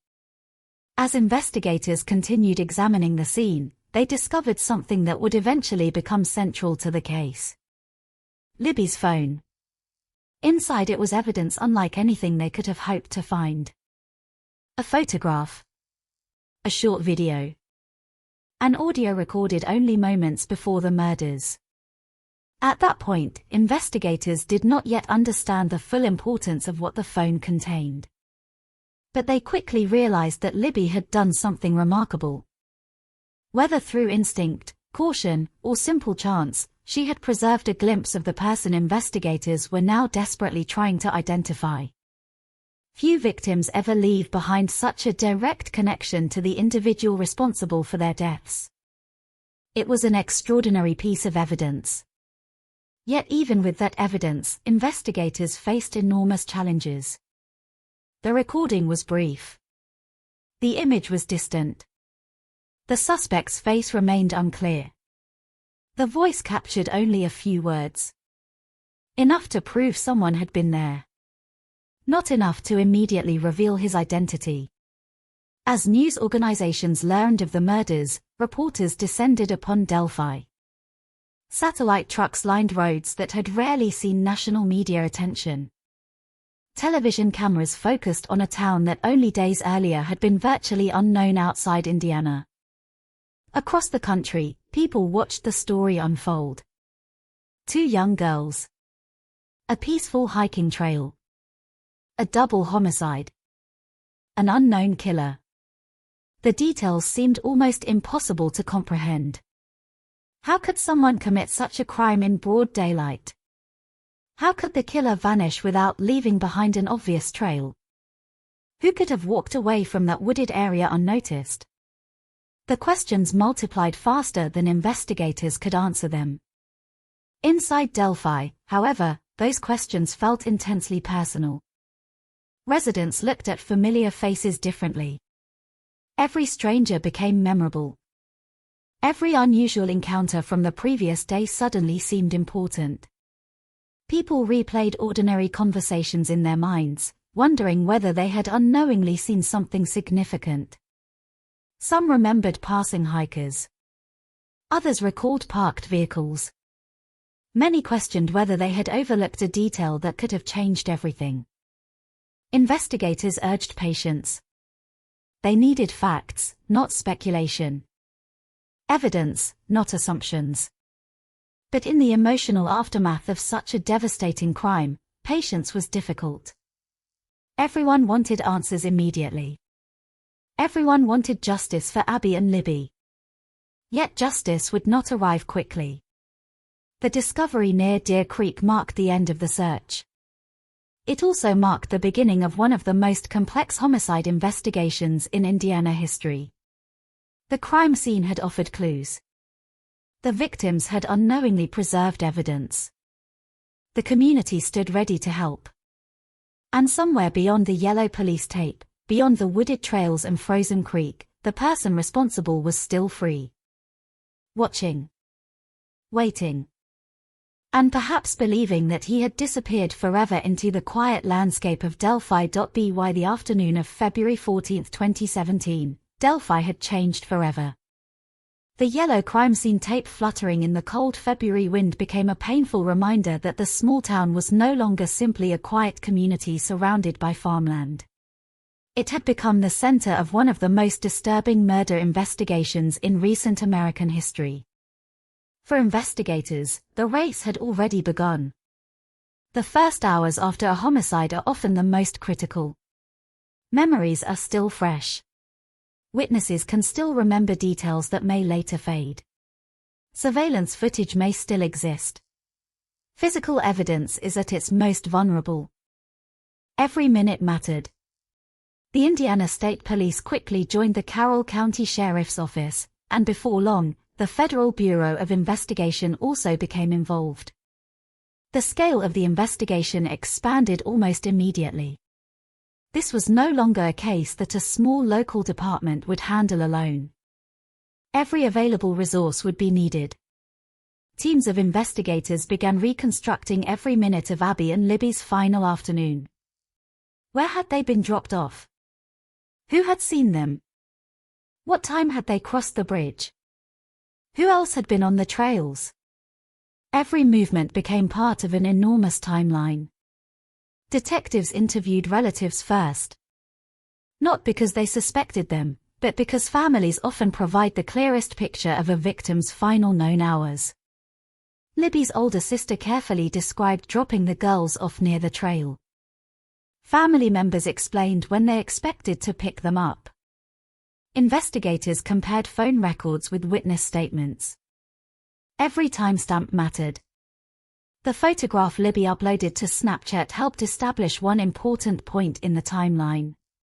At approximately 2:07 p.m., Abby was alive, walking across the Monon High Bridge. It was an ordinary photograph. Yet it became one of the final confirmed moments of normality. After that, everything became uncertain. Detectives turned their attention to everyone who had visited the trail that afternoon. Hikers, photographers, dog walkers, residents, anyone who might have crossed paths with Abby and Libby. The interviews stretched for hours. Sometimes the questions seemed repetitive. What were you wearing? What direction were you walking? Did you notice anyone unusual? Did you hear voices? Did you see a vehicle? Human memory is imperfect. Investigators knew that witnesses often remembered details differently. One person might notice clothing. Another might remember posture. Someone else might recall nothing except a strange feeling. Small fragments sometimes become the key to solving an entire case. The Monon High Bridge Trail itself became a puzzle. Investigators mapped entrances and exits. They studied possible escape routes. They examined nearby roads, wooded paths, and areas where a suspect might leave unnoticed. The terrain presented unique challenges. The bridge stood high above Deer Creek. The surrounding woods offered both concealment and multiple directions of travel. Whoever committed the murders appeared to have left the area without attracting immediate attention. That fact deeply concerned investigators. Did the killer know the trails? Had he visited before? Or had he simply been lucky? One discovery quickly separated this case from many other homicide investigations. Libby's phone. When digital forensic specialists examined its contents, they realized they possessed something extraordinarily rare. The victims had unknowingly documented part of their encounter. The short video revealed a man walking toward them. Investigators studied every frame. His clothing. His walk. His posture. His hands. The angle of his shoulders. The way he moved across the old railroad ties. Experts enlarged the images repeatedly. They enhanced contrast. Adjusted lighting. Attempted to reveal hidden details. Yet the limitations of the recording remained. The image was distant. Resolution was poor. The suspect's face remained frustratingly unclear. Even so, investigators knew they had something valuable. The man in the recording had almost certainly been present during the girl's final moments. Then came the audio. Only a few words. Guys. Down the hill. The sentence lasted only seconds. Yet investigators listened to it thousands of times. Audio specialists cleaned background noise. Adjusted frequencies. Enhanced speech patterns. The voice sounded calm. Not loud. Not frantic. It carried an unsettling confidence. There was no panic. No hesitation. Just a command. That calmness disturbed investigators. The speaker sounded comfortable controlling the situation. The audio was released to the public in hopes that someone would recognize it. Perhaps a family member. A co-worker. A neighbor. Someone who had heard that voice during ordinary conversation. Investigators believed voices can sometimes identify people even when faces cannot. Soon afterward, police released an image extracted from Libby's video. The public immediately gave the unknown man a nickname. Bridge Guy. The photograph spread rapidly across television broadcasts, newspapers, websites, and social media. Millions of people studied it. Some believed the suspect appeared young. Others thought he looked middle-aged. People debated every visible detail. Was he wearing a hat? Was it a hood? What was hidden beneath the bulky blue jacket? Did he have something in his pockets? Internet discussions exploded almost overnight. Every pixel became the subject of speculation. Every shadow generated new theories. Investigators welcomed public attention but also recognized its dangers. Speculation often creates false certainty. People begin seeing familiar faces inside blurry images. Tips multiply rapidly. Accuracy becomes difficult to separate from imagination. Still, law enforcement encouraged the public to come forward. No detail was considered too small. The response was enormous. Phone lines remained busy. Emails poured in. Letters arrived. Thousands of tips flooded the investigation. Some callers believed they recognized the man. Others reported suspicious behavior from acquaintances. Some theories sounded plausible. Many did not. Each tip required evaluation. Each name required examination. Detectives worked through endless lists of possible suspects. Men with criminal records. Registered sex offenders. Individuals known to frequent hiking trails. Residents living near Delphi. Travelers passing through the area. Former prisoners. Hunters. Truck drivers. No category could be ignored. One by one, investigators eliminated possibilities. Some suspects had solid alibis. Others did not resemble the individual in the video. Many simply had no connection to the evidence. The workload became overwhelming. Behind every lead lay another possibility. Behind every possibility lay another dead end. As weeks became months, public fascination intensified. National news programs featured the case repeatedly. Crime podcasts dedicated episodes to the investigation. Online forums attracted thousands of amateur detectives.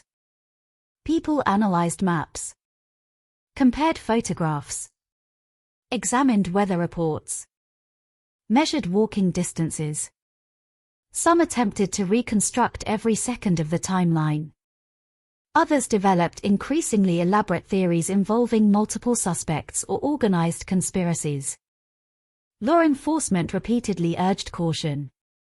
The public possessed only a fraction of the available evidence. Investigators intentionally withheld important information. Certain crime scene details remained confidential because only the killer should know them. Maintaining that secrecy protected the integrity of future interviews and any eventual prosecution. Yet withholding information also fueled speculation. People assumed hidden details confirmed their personal theories. Rumors spread rapidly across the internet. Some innocent individuals suddenly found themselves accused by strangers. Lives were disrupted. Families received harassment. People entirely unrelated to the murders became targets of online suspicion. Investigators found themselves fighting two battles simultaneously. One against an unknown killer. Another against misinformation. The pressure mounted with every passing anniversary. Each February brought renewed media attention.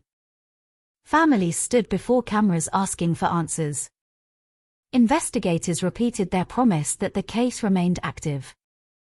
The reward for information increased. New interviews were conducted. Old evidence was reviewed again. No one wanted Abby and Libby's case to become another unsolved mystery. Then, in April 2019, more than 2 years after the murders, investigators made a dramatic and unexpected move. During a highly anticipated press conference, Indiana State Police Superintendent Doug Carter stood before reporters with a message directed not toward the public, but toward the killer himself. His tone was deeply personal. He spoke as though the murderer might be watching. Perhaps sitting alone in a living room. Perhaps listening from somewhere inside Indiana. Perhaps believing he had escaped justice.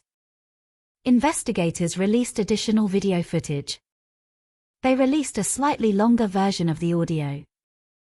Most surprising of all, they unveiled an entirely new composite sketch. The second sketch looked dramatically different from the first. Instead of depicting an older man, it portrayed someone significantly younger. The announcement shocked both investigators and the public. Many people struggled to understand. Had police been searching for the wrong person? Had the investigation changed direction completely? Authorities explained that the new sketch represented the individual they now believed was responsible. But confusion spread quickly. Some wondered whether there had been two men. Others questioned whether the original sketch had been a mistake. Despite the uncertainty, investigators insisted they were moving forward. Somewhere within the thousands of tips already collected, they believed the truth existed. Perhaps someone had dismissed an important memory. Perhaps someone recognized the voice but had been afraid to report it. Perhaps the killer had changed his appearance, believing time was protecting him. Superintendent Carter ended his remarks with words that resonated far beyond the courtroom or police station. He suggested that the killer might be hiding in plain sight. Working. Shopping. Living an ordinary life among ordinary people. That possibility deeply unsettled Delphi. Residents looked around their community with new eyes. Could the man responsible be standing in line at the grocery store? Could he be pumping gas beside them? Could he be someone they greeted without realizing who he truly was? As investigators continued chasing leads, one painful reality remained unchanged. The man captured on Libby's phone still had a name known only to himself. The voice saying, "Down the hill," still belonged to a ghost. A ghost who had walked across an abandoned railroad bridge in broad daylight. A ghost who had vanished into one of the largest criminal investigations Indiana had ever seen. And although millions of people had now seen his image and heard his voice, no one had yet been able to answer the question that haunted Delphi every single day.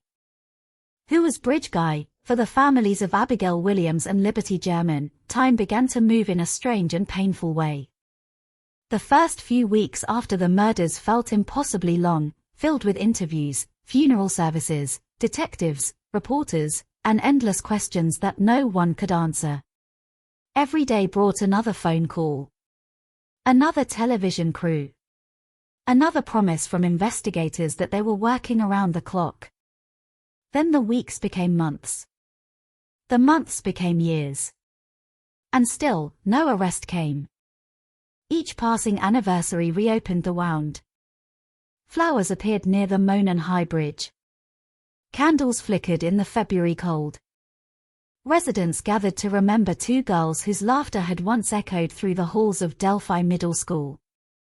Their photographs remained the same. Smiling. Young. Frozen in time.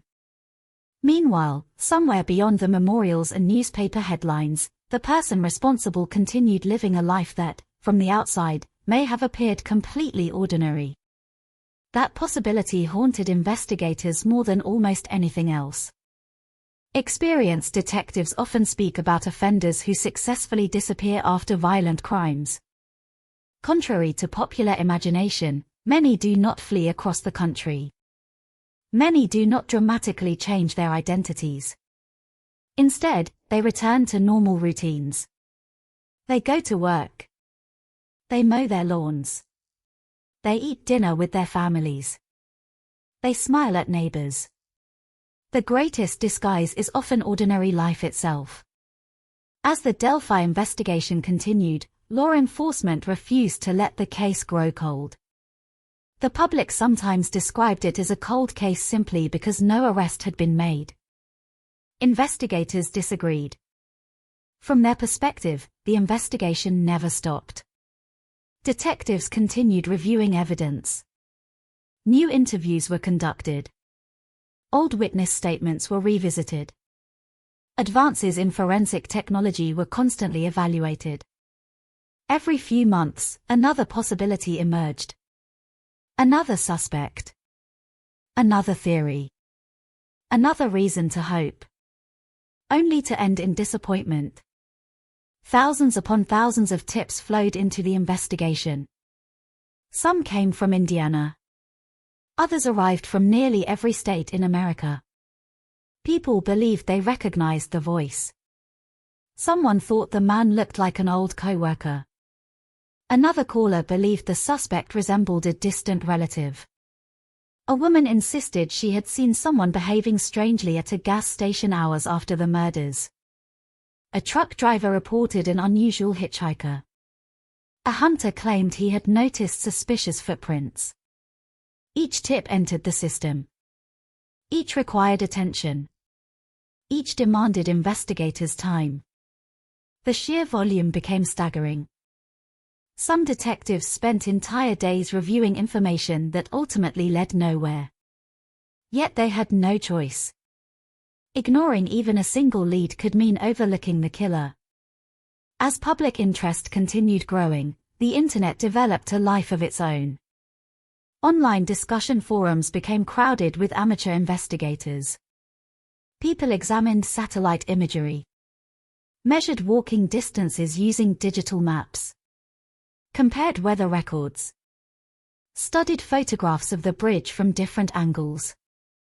Some attempted to reconstruct the entire crime minute by minute. Others focused almost entirely on the audio recording. They slowed it down, increased the volume, removed background noise, listened through headphones repeatedly. Some believed they heard additional words hidden beneath the command. Others insisted they recognized a regional accent. None of those efforts produced a definitive answer. The blurry image of Bridge Guy created even greater confusion. Human beings naturally search for patterns. Presented with an unclear photograph, the mind fills missing details automatically. One person saw an older man. Another saw someone much younger. Some believed he had facial hair. Others believed he was clean-shaven. People debated his clothing endlessly. Was there something beneath the blue jacket? A firearm? A bag? Layers of clothing? Or simply shadows created by the poor quality of the recording? The uncertainty became fertile ground for speculation. Before long, dozens of names circulated across the internet. Then hundreds. Some individuals had criminal records. Others had simply lived near Delphi. Some had absolutely no connection whatsoever. Innocent people suddenly found themselves accused by strangers. Families received threatening messages. Employers were contacted. Lives were disrupted without evidence. Investigators repeatedly warned the public against reckless accusations. Speculation could destroy innocent lives. It could also interfere with legitimate investigative work. But once information enters the internet, controlling it becomes nearly impossible. Among the countless theories, one captured particular attention. Some investigators explored whether the girls had encountered someone through social media before the murders. Libby, like many teenagers, used popular online platforms. As detectives examined digital evidence, they uncovered an online profile operating under the name Anthony_Shots. The profile used photographs of a handsome young man who did not actually exist as presented. Instead, the images belonged to someone whose identity had been stolen and used to create a fake online persona. Investigators learned that the account had communicated with numerous underage girls. The discovery immediately raised disturbing possibilities. Had Abby or Libby been targeted online? Had someone arranged to meet them? Was the encounter at the bridge planned rather than random? The investigation into the fake profile eventually led authorities to another individual who faced numerous child exploitation charges unrelated to the murders. Because aspects of that investigation overlapped with the Delphi timeline, public speculation intensified dramatically. Many became convinced that the murders had finally been solved. Yet investigators remained cautious. Although the digital evidence was deeply concerning and deserved thorough investigation, establishing a direct connection to the murders proved far more complicated. Public expectations rose, then gradually faded once more. Another promising avenue had failed to deliver the answers everyone desperately wanted. For the families, each new theory brought emotional exhaustion. Every announcement created hope. Every dead end reopened grief. Living through an unsolved murder means repeatedly experiencing disappointment. Every time investigators appear close, hope returns. Every time the trail collapses, that hope disappears again.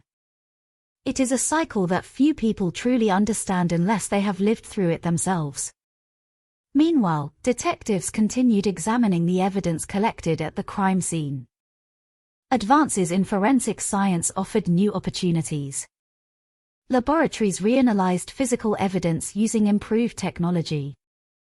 Digital specialists enhanced recordings again. Behavioral analysts examined offender characteristics. The Federal Bureau of Investigation contributed expertise. The Indiana State Police remained fully engaged.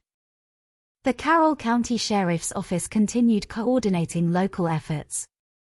Despite enormous resources, the central mystery remained.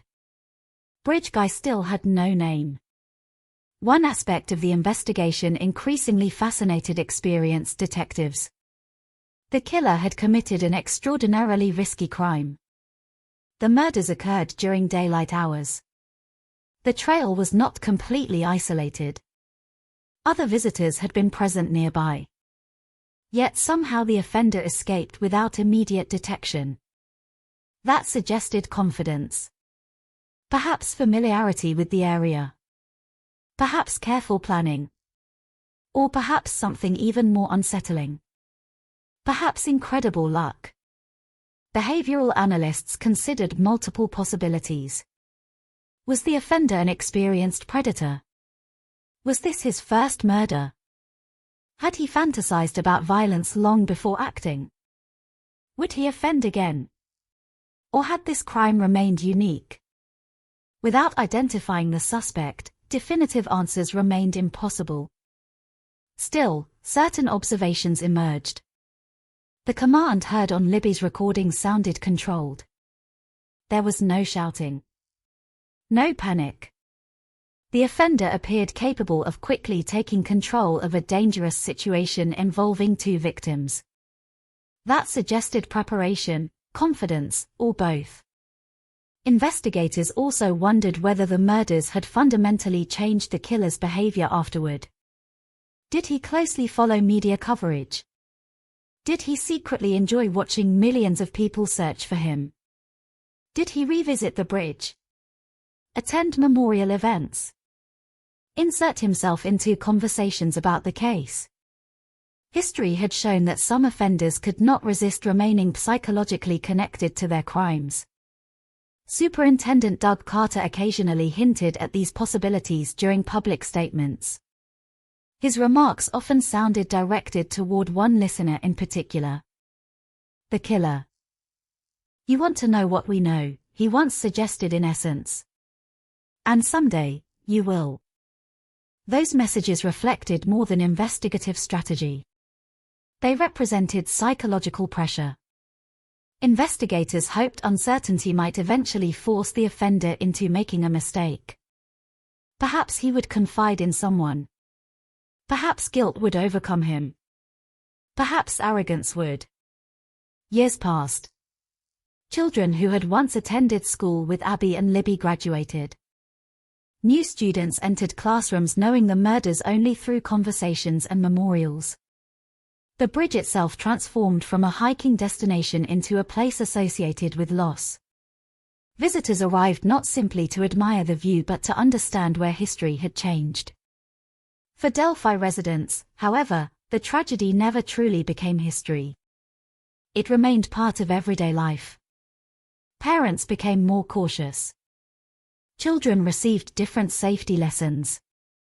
Trust became harder to give. The community had learned that unimaginable violence could arrive without warning. Then came another painful realization. Investigators began reviewing old files yet again. Thousands of reports. Thousands of interviews. Thousands of documents collected over years of relentless work. Experienced detectives know that major cases are sometimes solved not by discovering entirely new evidence but by seeing old evidence differently. An overlooked report. A forgotten witness. A statement that once appeared insignificant. Sometimes the truth sits quietly inside a file cabinet for years before someone notices its importance. No one outside the investigation knew it then. But somewhere within that mountain of paperwork, hidden among thousands of pages and countless interviews, lay a detail that had never received the attention it deserved. A detail connected to a local man. A man who had not fled Delphi. A man who had continued living his ordinary life while the entire nation searched for Bridge Guy. A man who had once admitted something that seemed almost insignificant at the time. He had been on the trail that day. For years, that statement remained buried among the evidence. When investigators finally looked at it again with fresh eyes, the entire direction of the Delphi investigation began to change. The ghost everyone had been chasing was no longer just a blurred figure on a bridge. For the first time in nearly 6 years, the investigation was quietly moving toward a real name. By the fall of 2022, nearly 6 years had passed since Abby Williams and Libby German took their final walk across the Monon High Bridge. For nearly 6 years, investigators had chased thousands of leads. They had interviewed countless witnesses. They had analyzed evidence repeatedly. They had listened to the same audio recording until every syllable seemed permanently etched into their memories. And still, the most important question remained unanswered. Who was the man on the bridge? To the public, it sometimes appeared as though the investigation had stalled. There were no dramatic announcements. No daily updates. No visible signs that detectives were any closer to identifying the killer than they had been years earlier. But inside the investigation, something different was happening. Experienced homicide detectives often describe major investigations as enormous puzzles. Most pieces are collected quickly. The difficulty lies in understanding how they fit together. Sometimes one overlooked detail changes everything. Sometimes the answer has existed from the beginning. It simply has not been recognized. That possibility became the turning point in Delphi. As investigators continued reviewing years of accumulated evidence, they began re-examining reports created during the earliest days of the investigation. Every interview. Every witness statement. Every contact with members of the public. Nothing was considered too small. The process was painstaking. Boxes of documents. Digital records. Handwritten notes. Thousands upon thousands of pages. Detectives understood that human error is always possible during investigations involving enormous amounts of information. A report might be filed incorrectly. A statement might receive less attention because, at the time, it seemed unimportant. A crucial detail might simply become buried beneath thousands of others. The Delphi investigation had generated an overwhelming amount of material. Reviewing it required patience. It also required investigators willing to question assumptions that had existed for years. During that review, attention returned to a man named Richard Allen. Unlike many of the people whose names had circulated publicly over the years, Allen was not a mysterious stranger. He was a local resident. He had lived in Delphi. He worked in the community. People knew him. On the surface, there appeared to be nothing extraordinary about his life. He was not living hundreds of miles away. He had not vanished after the murders. He had continued working. Continued shopping. Continued existing within the same town where the investigation dominated daily conversation. That alone was unsettling. If investigators were correct, the person they had spent years searching for had never truly disappeared. He had remained among them. One of the most significant discoveries was not something new. It was something old. Shortly after the murders in 2017, Richard Allen had spoken with authorities. During that early interaction, he acknowledged something that, at first glance, appeared almost routine. He told investigators that he had been on the Monon High Bridge Trail the day Abby and Libby disappeared. At the time, that admission did not immediately separate him from numerous other witnesses. Many people had visited the trail that afternoon. Simply being there was not enough to establish guilt. The information was documented. Then, as thousands of other leads poured into the investigation, it faded into the background. Years passed. The report remained. Quietly waiting. When investigators returned to it with fresh attention, they began comparing Allen's own statement with everything else they had learned over 6 years. The timeline. Witness descriptions.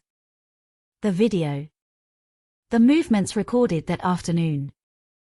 Instead of viewing the evidence as isolated pieces, detectives now examined whether those pieces aligned around one individual. The picture became increasingly difficult to ignore. Investigators obtained a search warrant for Richard Allen's home. For the first time, detectives entered the private world of a man who had lived for years within the same community mourning Abby and Libby. Every room became significant.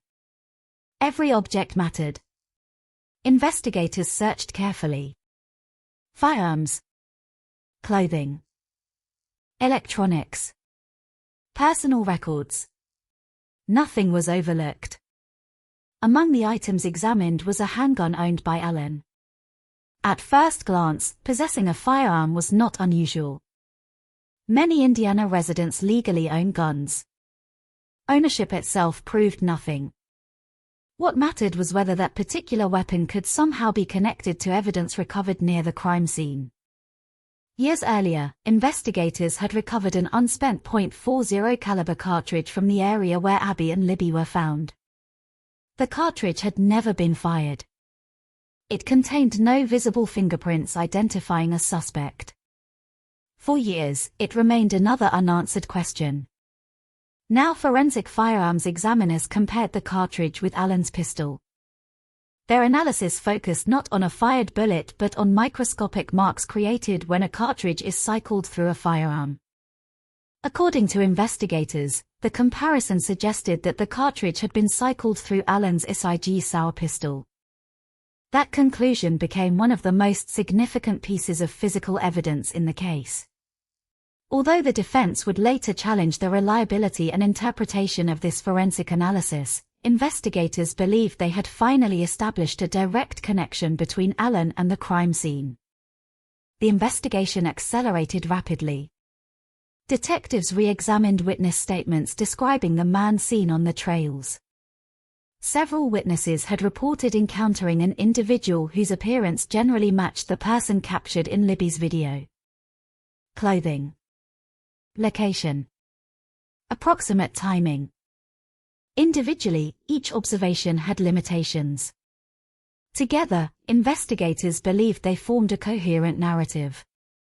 The evidence was no longer viewed as isolated fragments. It was becoming a complete story. On October 26, 2022, Richard Allen was taken into custody. The announcement shocked Delphi. For years, residents had imagined the killer as someone hidden somewhere beyond their community.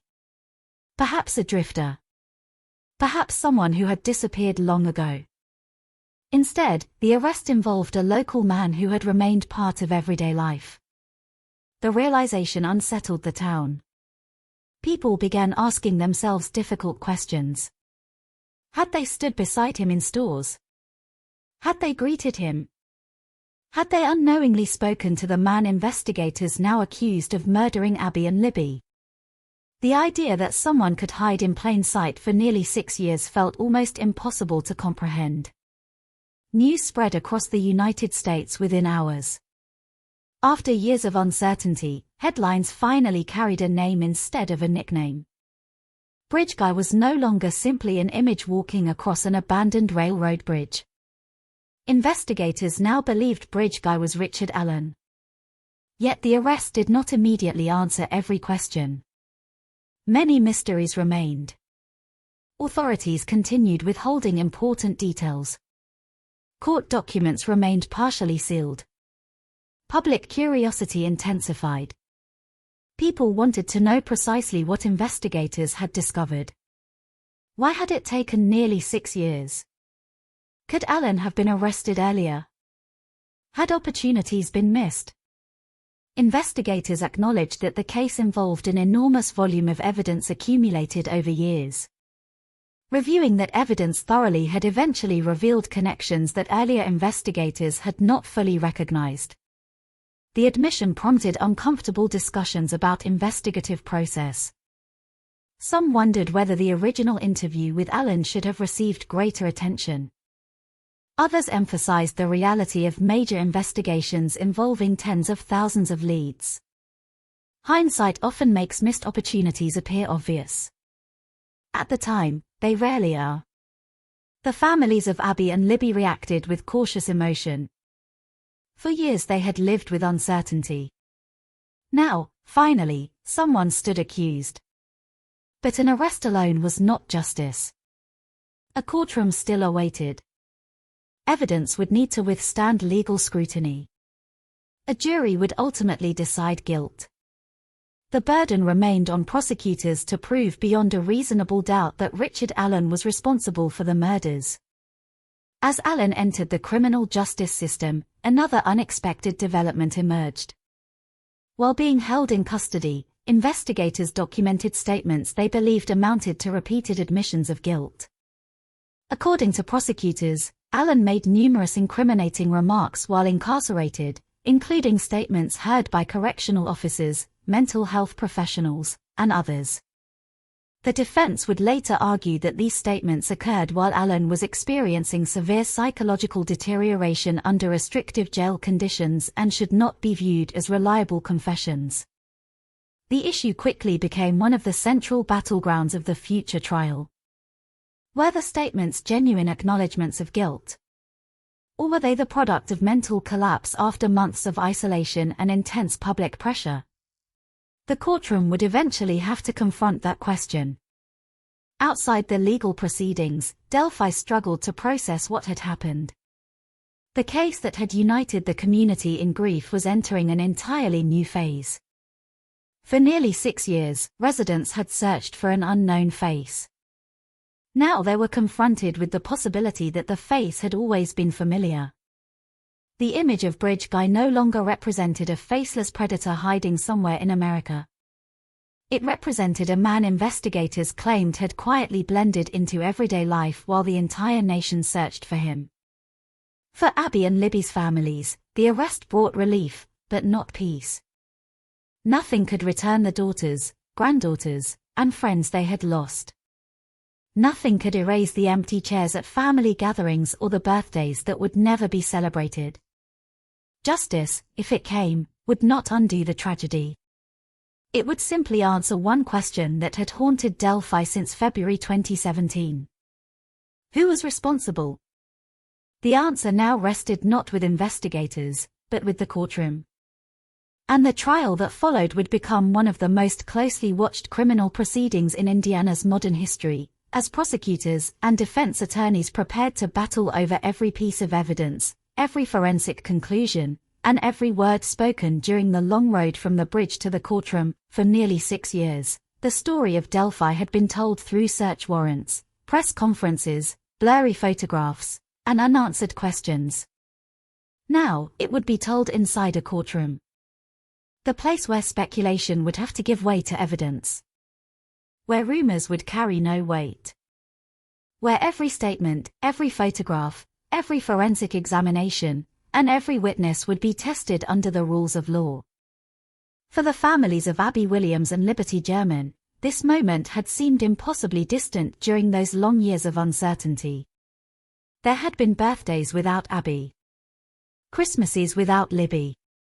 School graduations that should have included them.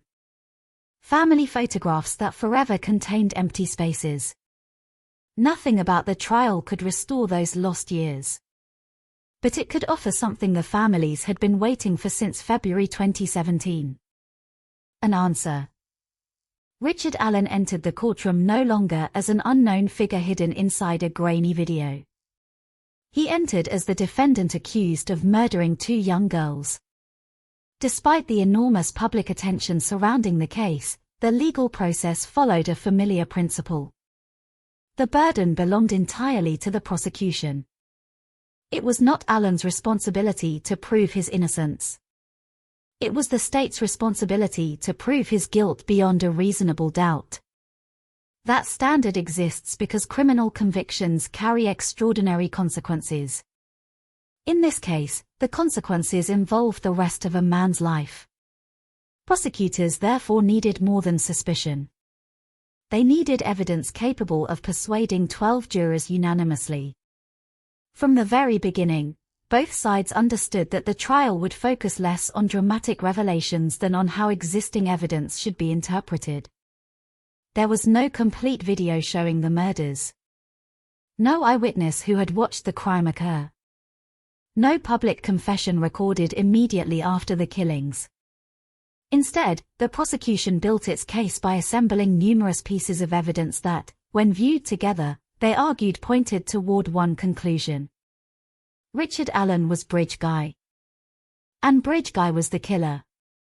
One of the most emotionally powerful moments came when jurors were shown evidence recovered from Libby's phone. The same phone that had quietly remained with the girls during their final moments had preserved the investigation's most important clues. Jurors watched the short video. The now familiar image appeared once again. A man walking across the old railroad bridge. Hands inside his jacket pockets. Moving steadily toward Abby and Libby. The clip lasted only seconds. Yet those seconds carried extraordinary weight. The prosecution argued that the individual in the recording was Richard Allen. The defense challenged that conclusion, emphasizing the video's poor quality and limited detail.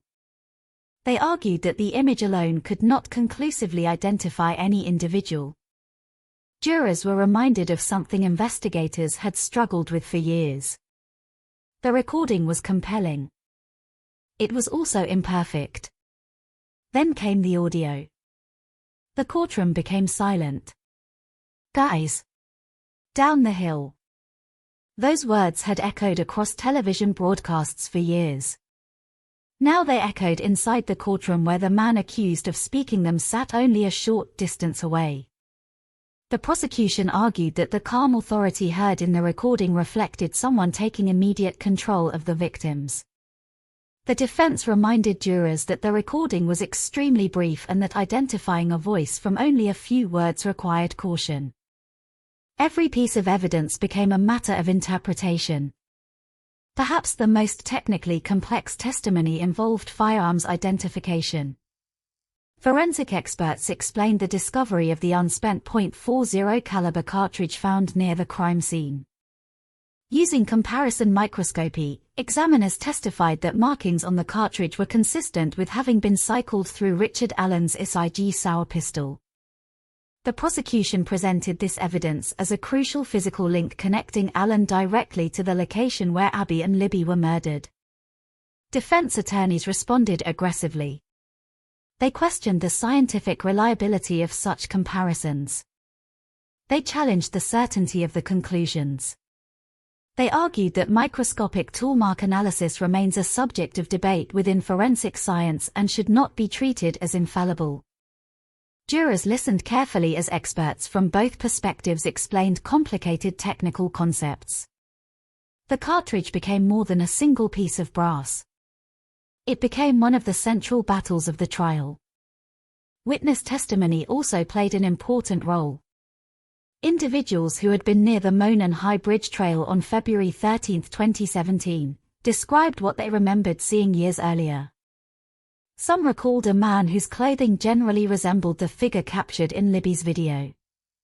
Others described vehicles observed near the trail. As with many cases involving memories several years old, recollections varied in detail. The prosecution argued that, despite minor differences, the witnesses collectively supported a consistent timeline placing Allen near the crime scene. The defense emphasized those differences instead. Human memory changes over time, they argued. Small inconsistencies can become significant when someone's liberty is at stake. Jurors were asked to evaluate not only what witnesses remembered but also how reliable those memories remained after so many years. Then attention turned toward Richard Allen's own words. Perhaps no evidence generated more discussion than the statements prosecutors described as confessions. While incarcerated awaiting trial, Allen made numerous incriminating remarks, according to correctional staff, mental health professionals, and investigators. The prosecution argued these statements revealed consciousness of guilt. Why, they asked, would an innocent man repeatedly admit responsibility? The defense presented an entirely different explanation. Allen's attorneys described the psychological conditions of his confinement. Months of isolation. Constant public attention. Extreme emotional deterioration. They argued that Allen experienced serious mental decline while awaiting trial. Any statements made during that period, they contended, should be viewed within the context of severe psychological distress rather than accepted as reliable admissions. Mental health experts testified. Correctional officers testified. The courtroom heard conflicting interpretations of the same behavior. Was Allen revealing the truth? Or was he unraveling psychologically? Jurors alone would answer that question. Throughout the proceedings, the families of Abby and Libby sat quietly inside the courtroom. Years of waiting had brought them to this room. Every photograph shown. Every witness questioned. Every legal argument. Each moment forced them to revisit the unimaginable loss that had entered their lives nearly 8 years earlier. Courtrooms are designed to determine facts. But they are also places where grief quietly exists. Behind every exhibit number lies a human story. Behind every piece of evidence stands someone who can no longer speak. For Abby and Libby, the evidence spoke on their behalf. Outside the courthouse, reporters gathered each day. Television cameras lined sidewalks. Members of the public waited for updates. The Delphi murders had become far more than a local criminal case. People across the United States followed every development. Some believed the prosecution's evidence formed an overwhelming picture. Others questioned whether every reasonable doubt had truly been eliminated. The legal process allowed both perspectives to be presented openly. After weeks of testimony, arguments, and evidence, the case was finally placed into the hands of the jury. 12 ordinary citizens now carried an extraordinary responsibility. They reviewed testimony, examined exhibits, discussed timelines, considered forensic evidence, evaluated credibility. Their task was not to answer every mystery surrounding the Delphi murders. Their task was much narrower.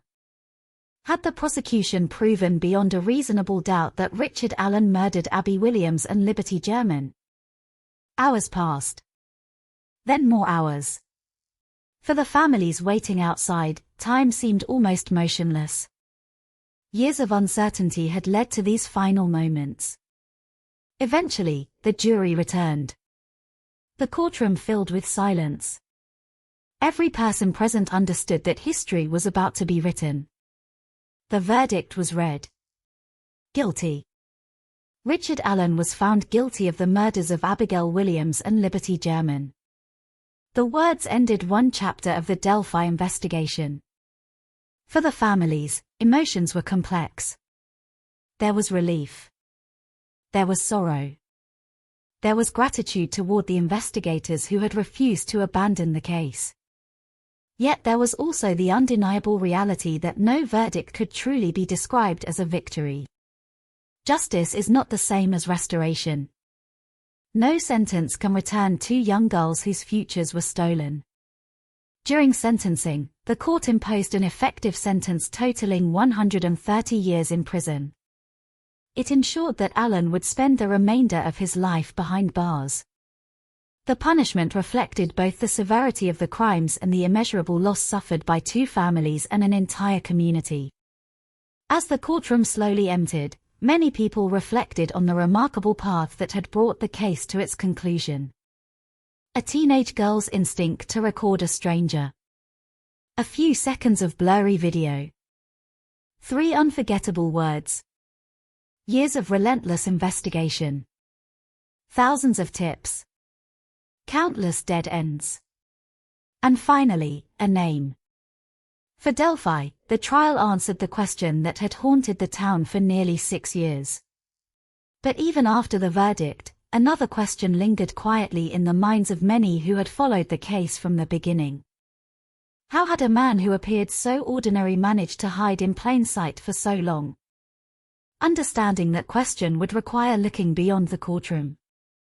It would require examining not only the crime itself, but the psychology of the man at its center, the resilience of the families left behind, and the lasting legacy of a case that forever changed a small town in Indiana. When the courtroom doors finally closed and the cameras slowly disappeared from outside the courthouse, many people assumed the Delphi story had reached its ending. The verdict had been delivered. The sentence had been imposed. The man found responsible for the murders of Abigail Williams and Liberty German would spend the rest of his life in prison. From a legal perspective, the case had reached its conclusion. But for the people whose lives had been shattered on February 13, 2017, there was no neat ending waiting on the other side of justice. Court verdicts can end criminal cases. They cannot end grief. For Abby's family and Libby's family, the silence that followed the trial was different from the silence that had existed during the investigation. For years, every phone call might have contained new information. Every press conference might have revealed a breakthrough. Every detective's update carried the possibility that answers were finally coming. Now those updates had stopped. The waiting had ended. The questions inside the courtroom had been answered. Yet another reality quietly took their place. This was now life without Abby. Life without Libby. Not for another 6 years. Not until an arrest. Not until another court hearing. Forever. Grief changes over time, but it never truly disappears. People often imagine that justice brings peace. Those who have lost loved ones to violent crime usually describe something much more complicated. Justice may bring relief. It may remove uncertainty. It may quiet the constant fear that the offender remains free. But it cannot restore ordinary moments. It cannot replace birthdays. It cannot recreate family vacations. It cannot return conversations that should have happened. For Abby's grandparents, parents, relatives, and friends, every family gathering still contained an absence. There would always be an empty place. Every milestone reminded them of the years that had been stolen. Every graduation season raised thoughts of what Abby and Libby might have become. Would they have attended college? Would they have traveled? Would they have married someday? Would they have become mothers themselves? No courtroom can answer those questions. Because those futures no longer exist. In Delphi itself, the town slowly began trying to move forward. But moving forward did not mean forgetting. It meant learning how to live beside memory. The Monon High Bridge remained standing, but its meaning had changed forever. Before 2017, it represented history, nature, and quiet exploration. After the murders, it became something else entirely. A place connected with unimaginable loss. Visitors continued arriving from across the country. Some came because they had followed the investigation for years. Others came simply to pay their respects. Many stood quietly, looking across the bridge toward the trees beyond Deer Creek. It is a strange experience to visit a place known through tragedy. The landscape often appears surprisingly peaceful. Birds continue singing. The creek continues flowing. The wind moves through the trees exactly as it always has. Nature carries no visible memory of violence. Yet the people standing there know exactly what happened. That contrast leaves a lasting impression. The bridge has become more than wood and steel. It has become a memorial without needing words. Schools throughout Delphi also carried lasting reminders of the tragedy. Teachers who had known Abby and Libby continued educating new generations of students. Some children entering school after the murders had been too young to remember the investigation itself. They learned about it through conversations with parents, older siblings, and members of the community. For them, Abby and Libby became part of the town's shared history. Not simply victims, but classmates whose lives deserved to be remembered. The murders also permanently changed how many parents viewed safety. Before February 2017, allowing teenagers to explore local trails seemed ordinary. Afterward, those decisions became far more difficult. Simple freedoms suddenly carried invisible risks. Parents became more cautious. Children received new conversations about personal safety. Communities throughout Indiana discussed ways to better protect young people while preserving their independence. Although no one wanted fear to define everyday life, the murders served as a painful reminder that danger sometimes appears where people least expect it. For law enforcement, the Delphi investigation became a case studied carefully by investigators across the country. The investigation demonstrated both the strengths and challenges of modern criminal investigations. On one hand, a victim had unknowingly recorded her suspected killer. That extraordinary act preserved evidence that almost certainly played an essential role in solving the case. On the other hand, even with video, audio, witness statements, and years of investigative work, identifying the suspects still required nearly 6 years. The case illustrated an uncomfortable truth. Evidence alone is not always enough. Evidence must also be recognized, interpreted correctly, connected to other facts, and ultimately proven in court. Investigators also reflected upon the importance of reviewing old evidence. The breakthrough did not arrive because of a dramatic new witness walking into a police station. It emerged because experienced investigators revisited information already collected. The report documenting Richard Allen's presence on the trails had existed for years. Its significance only became fully appreciated later. That lesson now appears in discussions among investigators nationwide. Never assume every important clue has already revealed its value. Sometimes the answer has been waiting quietly inside a file all along. Another lasting legacy involved technology. Libby's decision to record a stranger remains one of the most remarkable aspects of the case. No one knows exactly what she was thinking in those final moments. Perhaps she sensed something unusual. Perhaps she simply recorded another ordinary part of her afternoon. Whatever her reason, that decision demonstrated extraordinary presence of mind. Her phone preserved evidence that neither she nor anyone else could have imagined would become so significant. Many investigators have described her actions as courageous. Without those few seconds of video and audio, identifying the suspect may have become even more difficult. Across social media, millions of people continued discussing the Delphi murders even after the verdict. Some conversations focused on the investigation itself. Others examined broader questions about violence, child safety, and justice. There were also debates surrounding forensic evidence, eyewitness testimony, and investigative decisions made during the early years of the case. Those discussions reflected something larger than Delphi alone. They reflected society's ongoing effort to understand how such tragedies occur. Why do some individuals commit acts of unimaginable violence? Can warning signs always be recognized? How should communities balance trust with caution? There are rarely simple answers. True crime often encourages people to search for patterns that might explain human behavior. Sometimes those patterns exist. Sometimes they do not. One of the most unsettling aspects of the Delphi case is precisely its apparent ordinariness. The day began normally. The location appeared safe.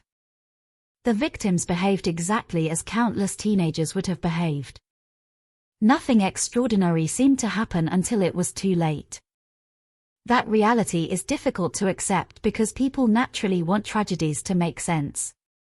We prefer believing terrible events are always preceded by obvious warning signs.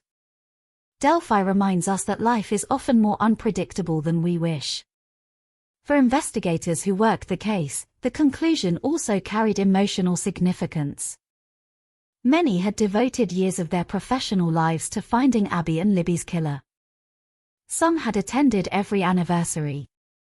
Some had spoken regularly with grieving families. Others had spent countless nights reviewing evidence that refused to yield immediate answers. When the verdict finally arrived, it represented not only legal success but the completion of an extraordinary commitment. Yet even those investigators acknowledged an important truth. The case had been solved. The tragedy had not been erased.